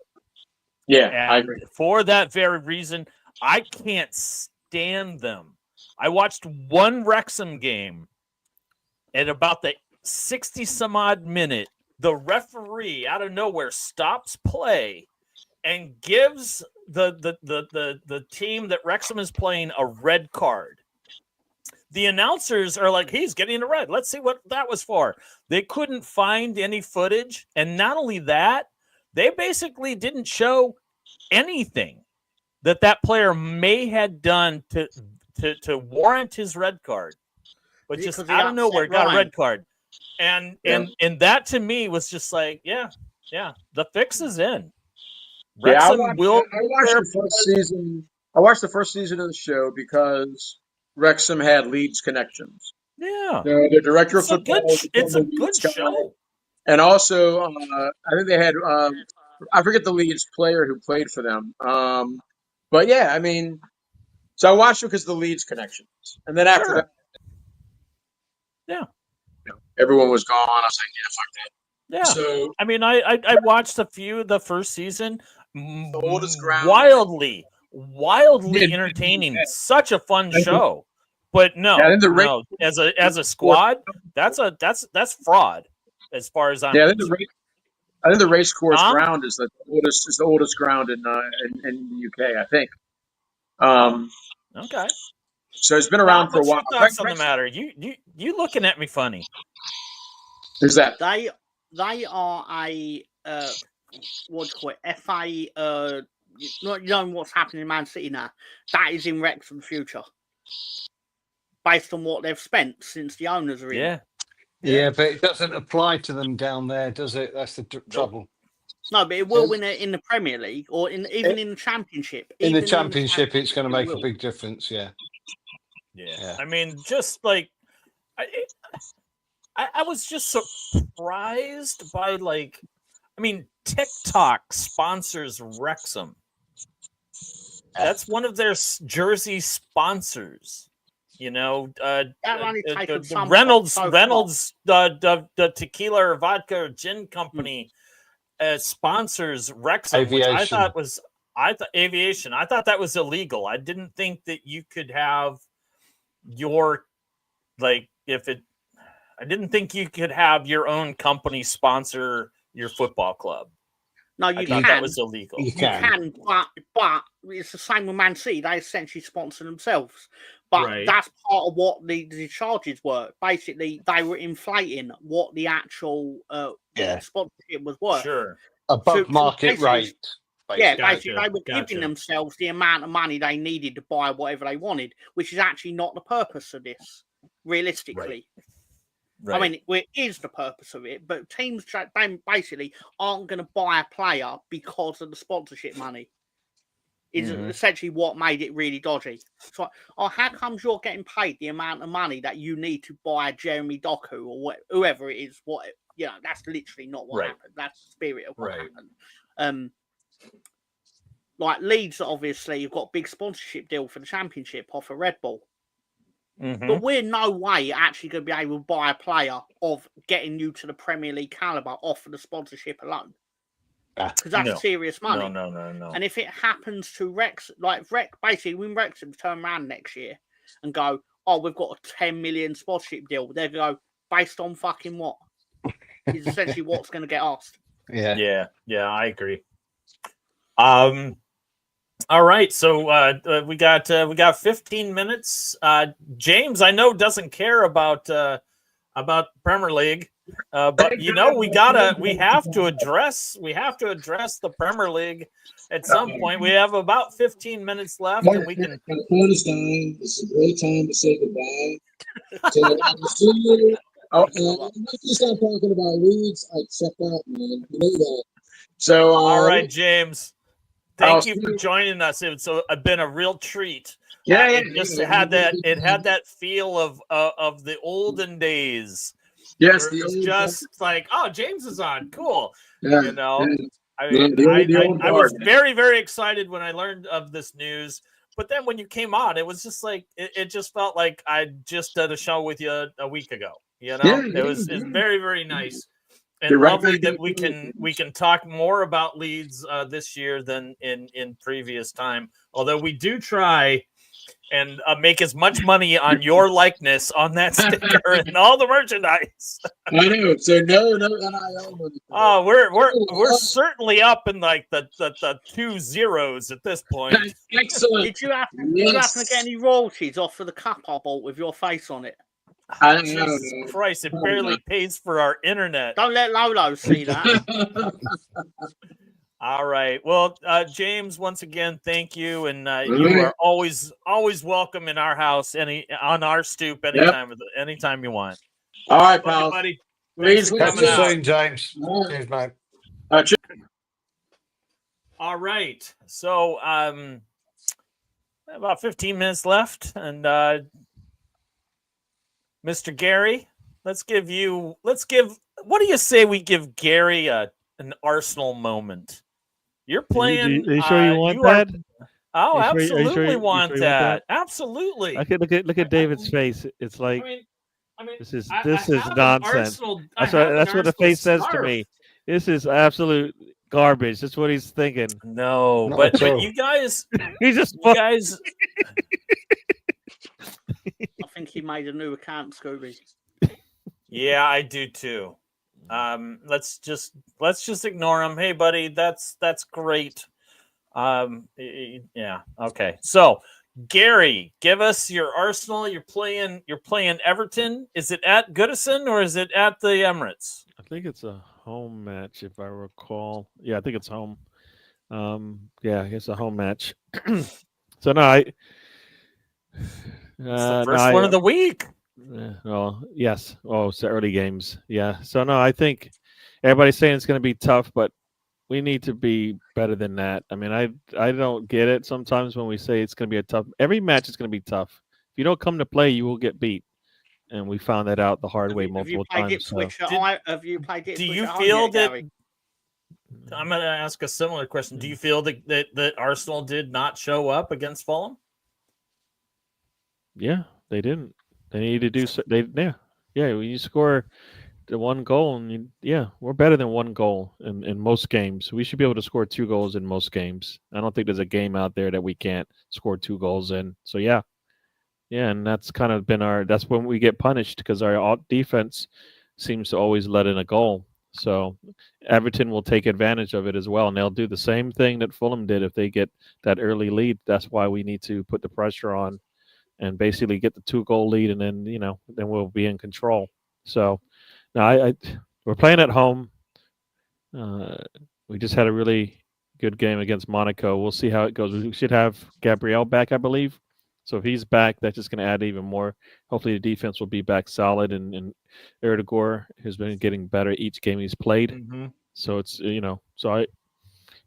it should be a comfortable game. That's what I'm saying. It should be a comfortable game. Arsenal, I would like to get a clean sheet, so I'm going to go 3-0 to the Arsenal. But that's what I think will happen there. So yeah. I don't really see Everton having that much of a chance. I do see a clean sheet, but you never know. If this was at Goodison, I'd have a little different opinion on it. But Arsenal is clicking on all cylinders, and this is a match that I believe it comes at the right time for Arsenal to get 3 points when I don't necessarily think Liverpool is going to get a full 3 points versus Fulham. I think Fulham is going to come in. I think they're playing very good football. It was almost as if the thrashing that Wolves gave them, which is very funny to say for me at this point for Wolves, but the thrashing that Fulham got from Wolves 3 games ago kind of woke them up a little bit. I think Fulham can give Liverpool a match, and I think that I think Liverpool-Fulham is a draw. Yeah, I think I'm not sure what. I don't know if it's a Desmond. Tom, he's just being really rude in the chat. Very rude. I think Liverpool win that. Liverpool win that and stay at the top. They're the team this year who are going to go on and win it. They are looking like the team. Arsenal, I go along with you, Gary. I think 3-0 on that one. home game. If they're away, it may be different because obviously away this year they've struggled somewhat. If you look at the likes of Fulham and Chelsea. Yeah, Whereas Chelsea, Inter Milan, Newcastle, I think Bournemouth as well, where they don't always score the goals, but hopefully those days are behind them and they can now firmly cement third place behind and let Liverpool and Chelsea battle it out for the winners. Tom, thoughts? You didn't bite at all. Well no, I know because that's just like nonsense. I'm just seeing Tom back there. You got whatever Mr. Tom's got. It sounds like it's contagious. Like he's like a soda pop that's on been this show, shooken really hard. Absolute nonsense coming out of people's mouths these days. Let me tell you something, brother. Let me tell you something, brother. I've been to the top of the mountain and I've seen a lot of people like I'm a real American hero, and I think Everton's got what it takes to win, brother. Nah. 3-0 Arsenal. Yeah.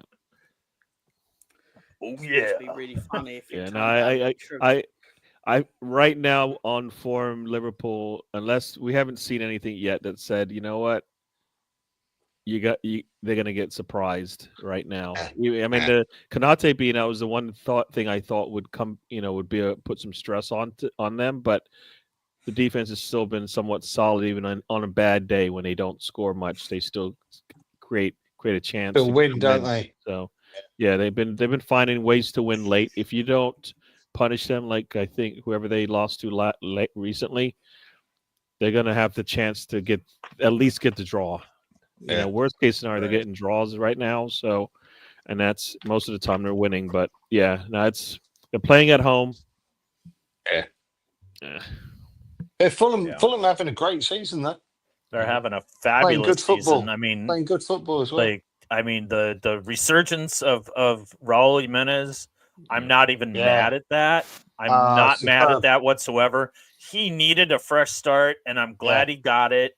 And I'm glad that he's succeeding because I think every time he walked onto the pitch at Wolverhampton, at Molineux, he just was reminded of that day, that play, every single day of his remaining career there.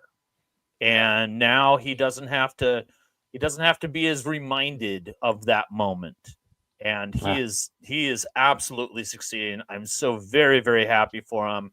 Emile Smith-Rowe, man, an absolute talent, but he was never going to get a starting role, with Arteta, and especially after they got Havertz. The writing was on the wall. But man, he's having a great season for Fulham as well. Newcastle and Leicester. That'd be a good game. I think this is going to be a good game.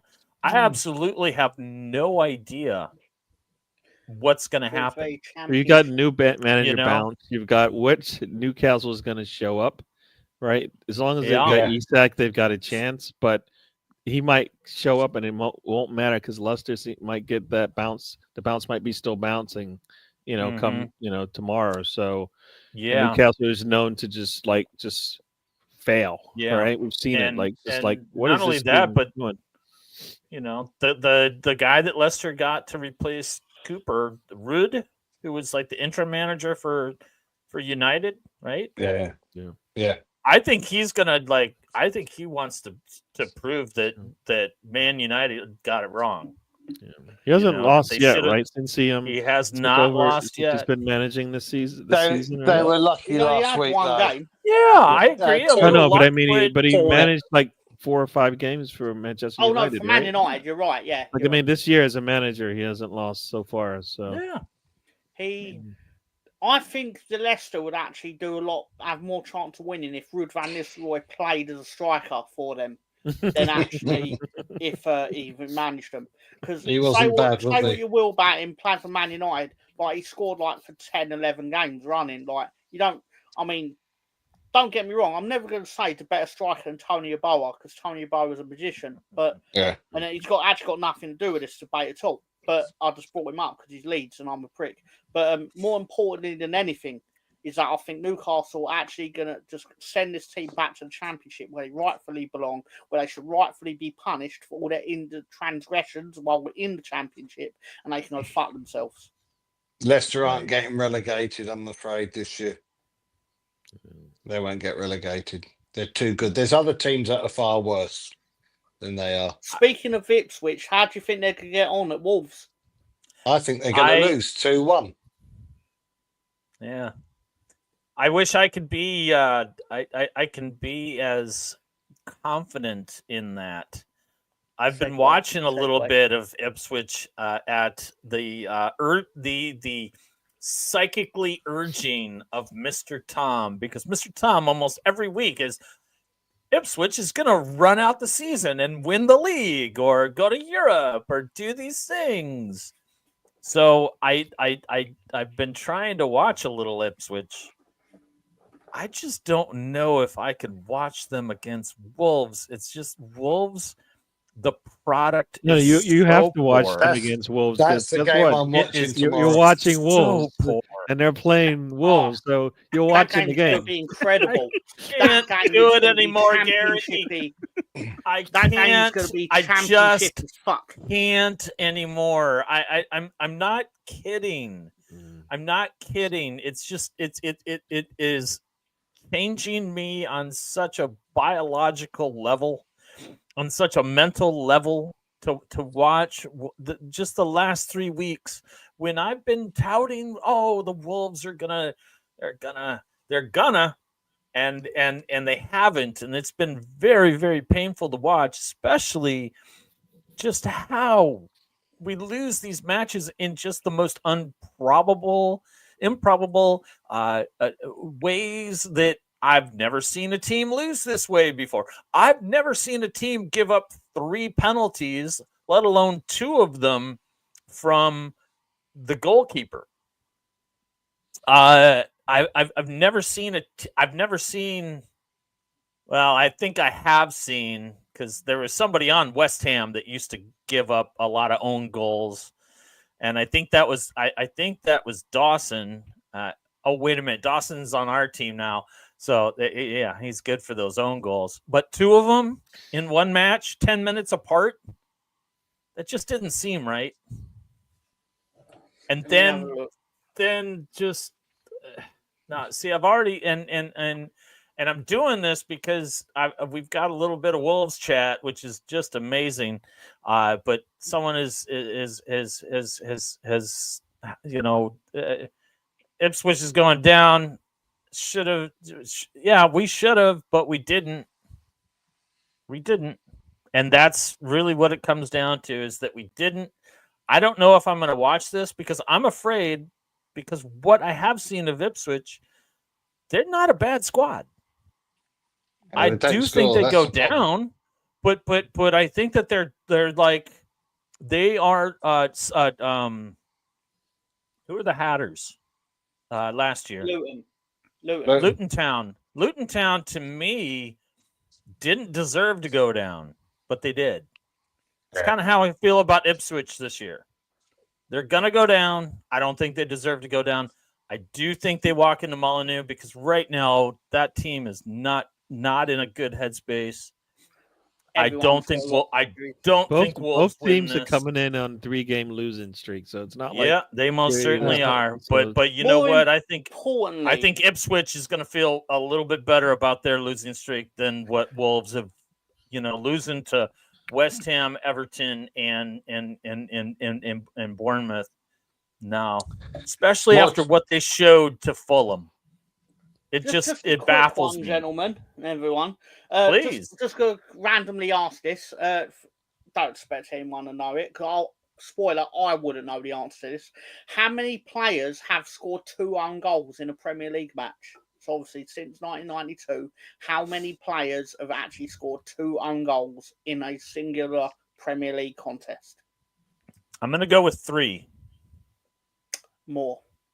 This Really? includes Dawson. So 4.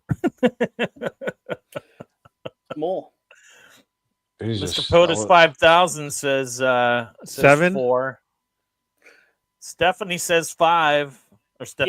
Yeah, basically, the list is in 1999, Jamie Carragher got 2 own goals against Manchester United for Liverpool.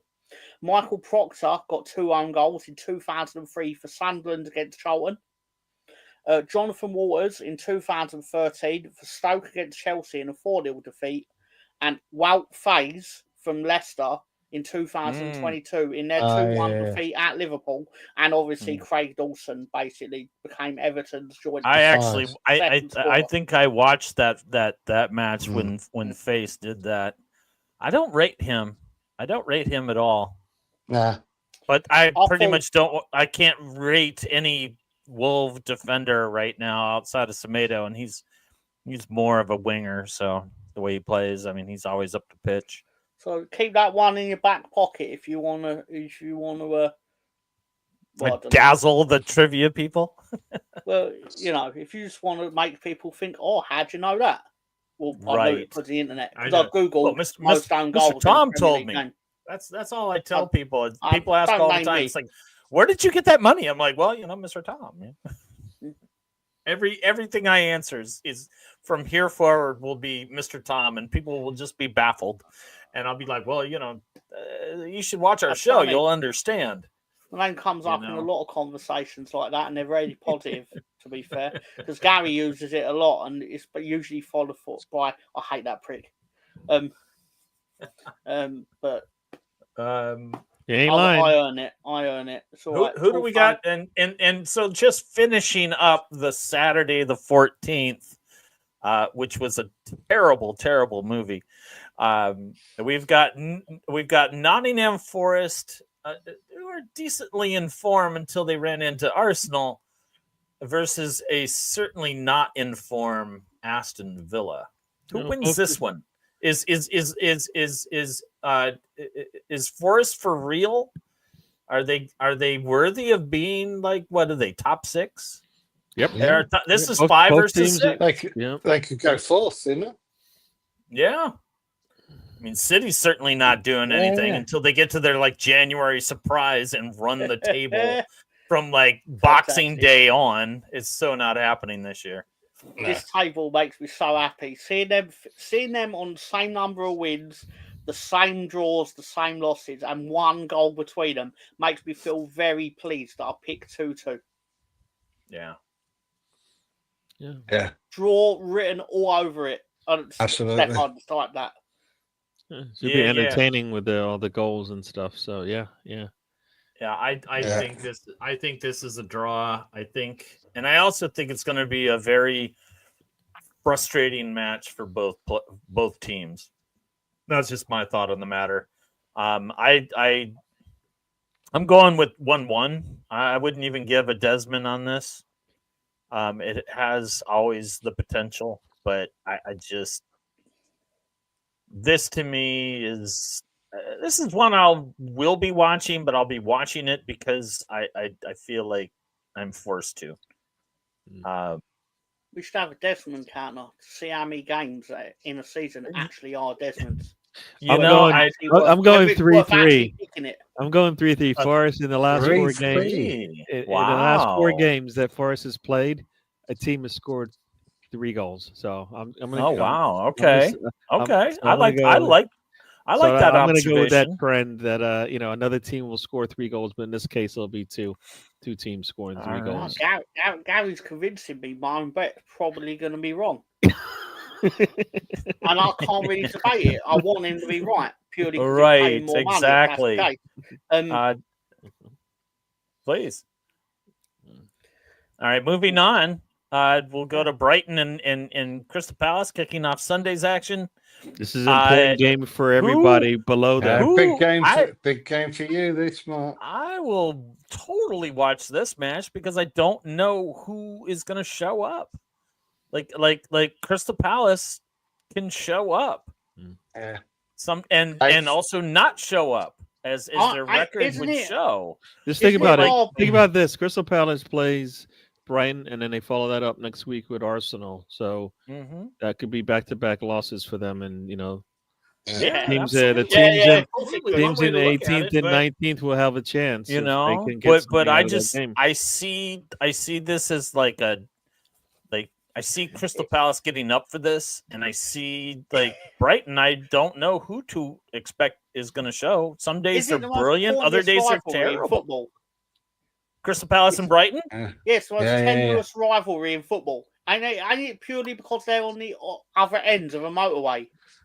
It's basically, yeah, it's the A23, or if you like, the Victoria to Brighton train route. Yeah. Okay. Yeah. So really, there's actually no real reason for them to be rivals, but they've gone fucking hate them being at the end of the train line. They're tasty affairs. They're always tasty affairs. That's true. And whoever's lowest in the table out of them tends to do better. And I've no factual basis on that, but it feels like it's true.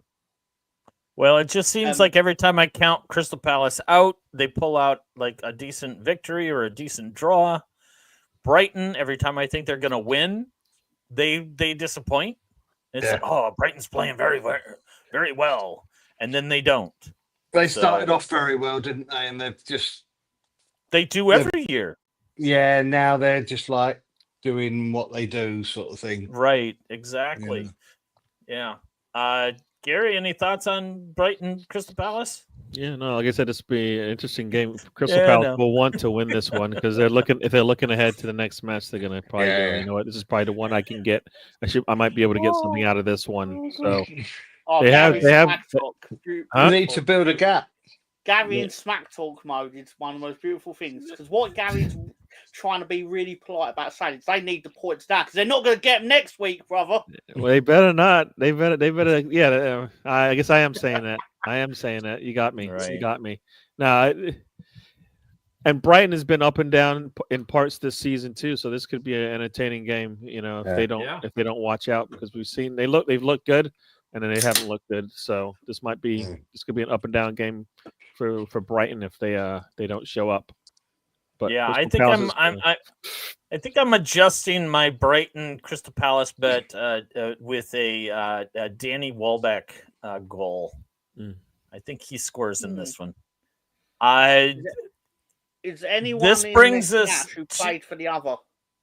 This one brings us to the time where we talk about the least exciting, at least for me, the least exciting Manchester derby since I've been watching. These have always been good. Has always been, City is going to take it, and I think I think the Stoop did like a 20-second show once on the Manchester derby when United won. I don't even see anything that is appealing in this. That's why this is going to be a chaos game just because of that. I know Mr. Tom is said like 9 goals being scored in this game. I would love it, but I think this, like, when I really put my honest thoughts about it, I think of James and Lolo and his Lolo's brother-in-law Johnny, that the earth is just going to open up and swallow the stadium and swallow both teams. Because I swear to God, I can't. I think I'm doing laundry. I don't know what I'm doing during this match. Well, I know you're secretly wishing that 90,000 people die. Apparently. Oh no, they would be spared. Earthquake. They would magically be spared. I can't really promise that. Well, magically, when it happens, the dark arts that we always talk about. You all live. Except for those 22 players and their manager and their benches and all the coaching. So many people will die. I genuinely think when people have such expectations on a game, that's when you actually get the goals in the game. Because a lot of these matches between the big six, outside of the 4:30 time zone specifically, so if they get played at like 2:00 in the afternoon or whatever, no one has any expectation of them. You sit and go, it's going to be It's going to be amazing. It's going to be the best football match ever. Two of the best teams in the league. Oh, well, one of them's Man United, so that's a lie. Right. But then it plays out as a draw because you've overhyped it. So anything less is disappointment. Whereas I think this is going to be the opposite because Mark has basically said what a lot of people are thinking. What a lot of people are thinking is basically like one's only won 1 in 10 and the other's Manchester United. Therefore, it's going to be shit. Right. That's essentially what you're saying, Mark, in my opinion. It is almost exactly what I'm saying. Anyone else want to chime in on this very dubious Manchester derby?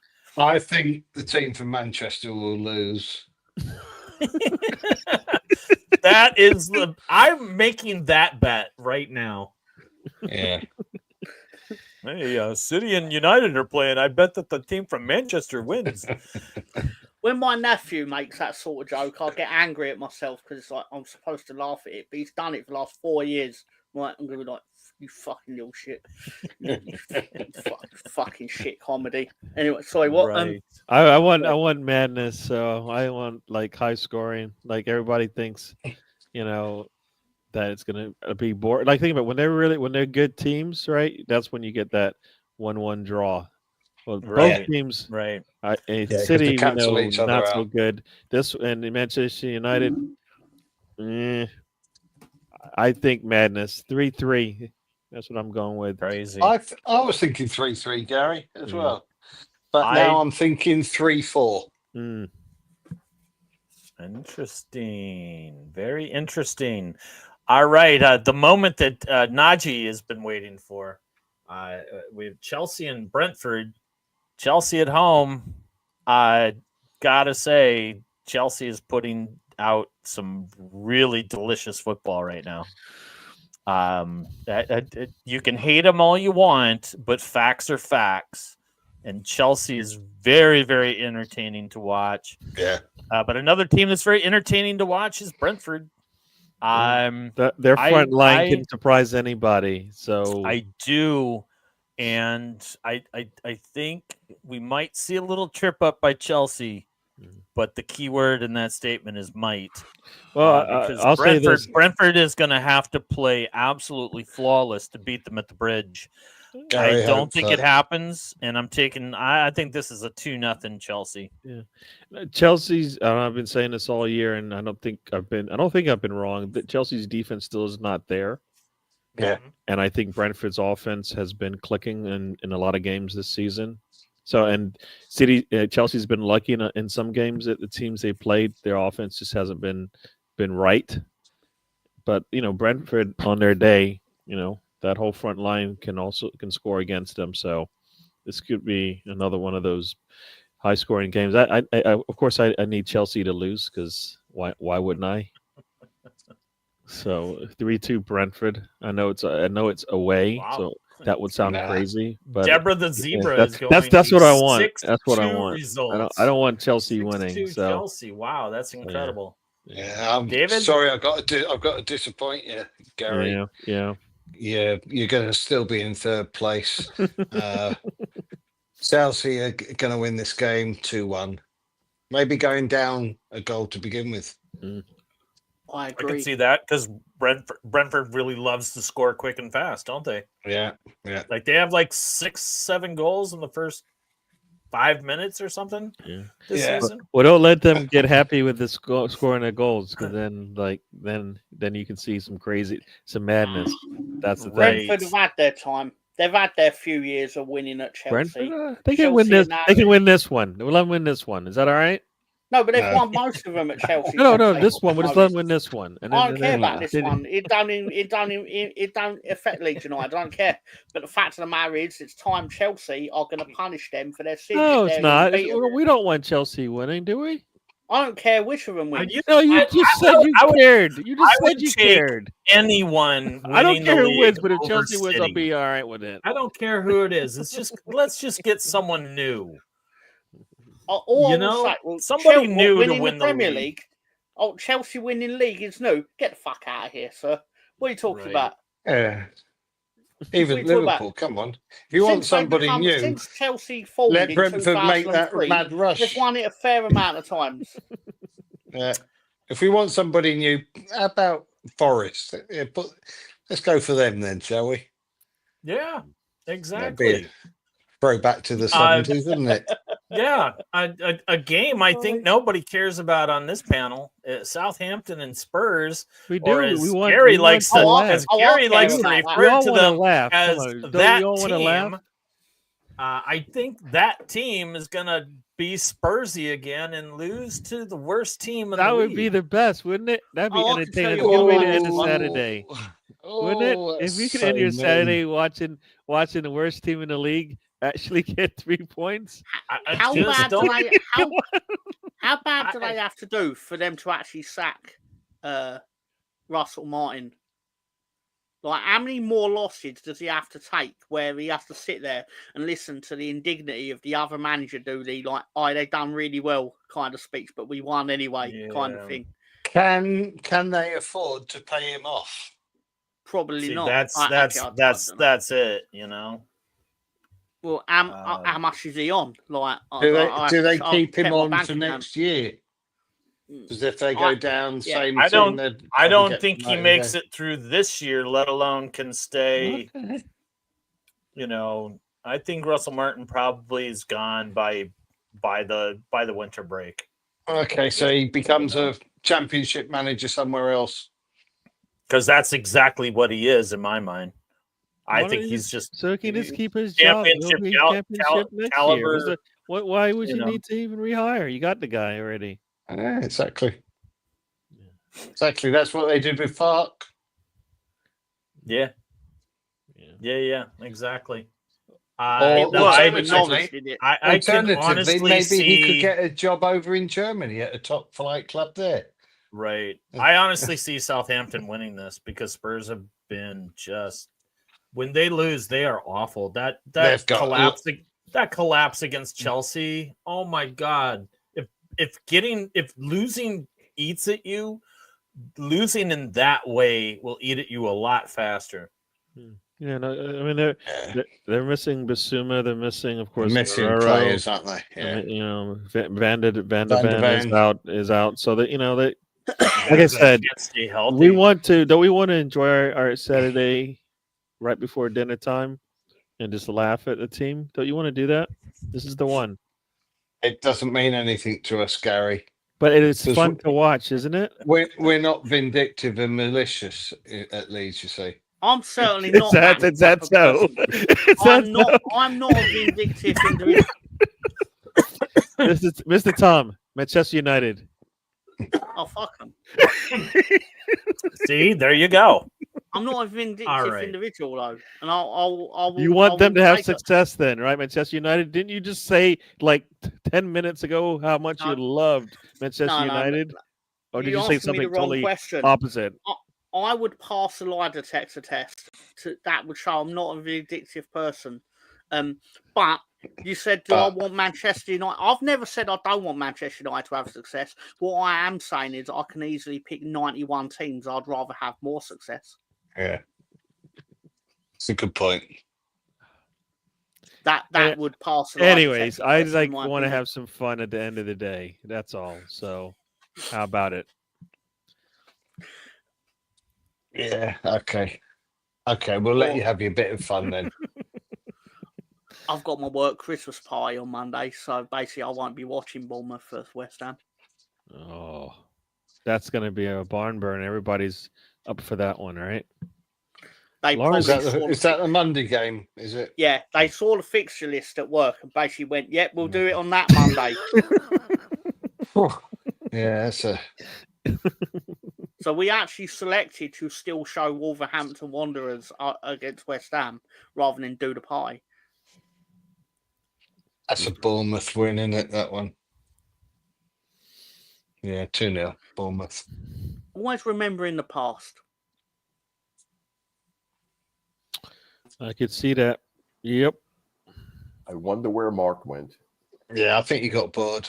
So let's talk about this final game and wrap it up. Yeah, sorry about that, guys. I was too busy watching Murder Gun during the bio break. That's how excited I am for a Nolte, Busey, and Seagal triple threat at the box office. I tell you, Bournemouth, West Ham, another match I could not be less excited about. Only because, and I'm sorry, Lawrence, and all you West Ham fans out there, but every time I see West Ham, I can't figure them out. They are so damn inconsistent. They're absolutely so talented. A little less talented now with Antonio being forever injured. That got very lucky. Wow. I mean, talk about a lucky man.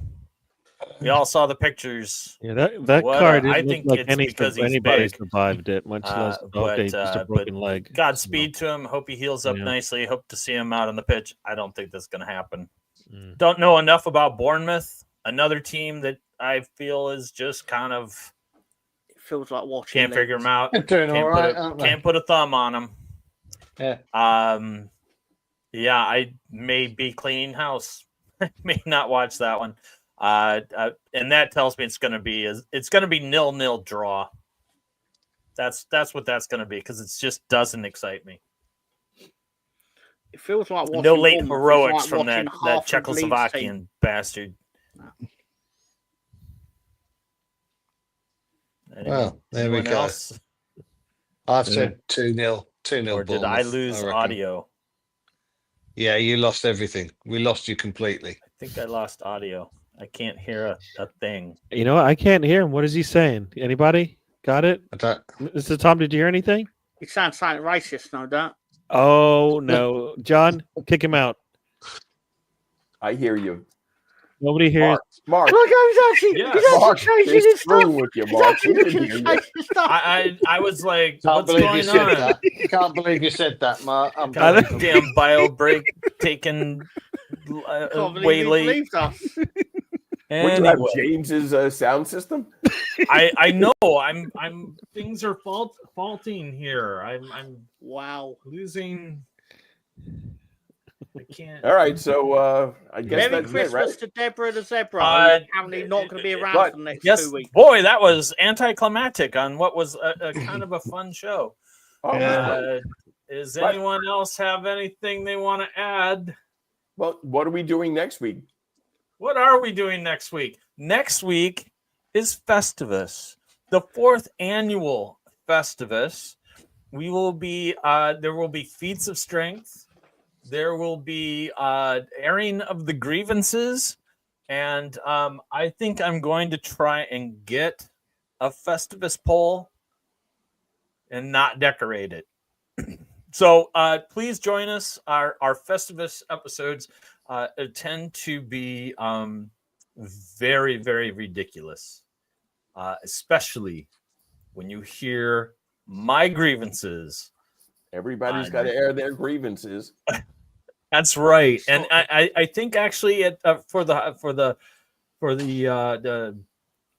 end of the show, I'm gonna fly in Gary O'Neill and I wrestle him for the right to manage Wolverhampton. Like I would ever want that job.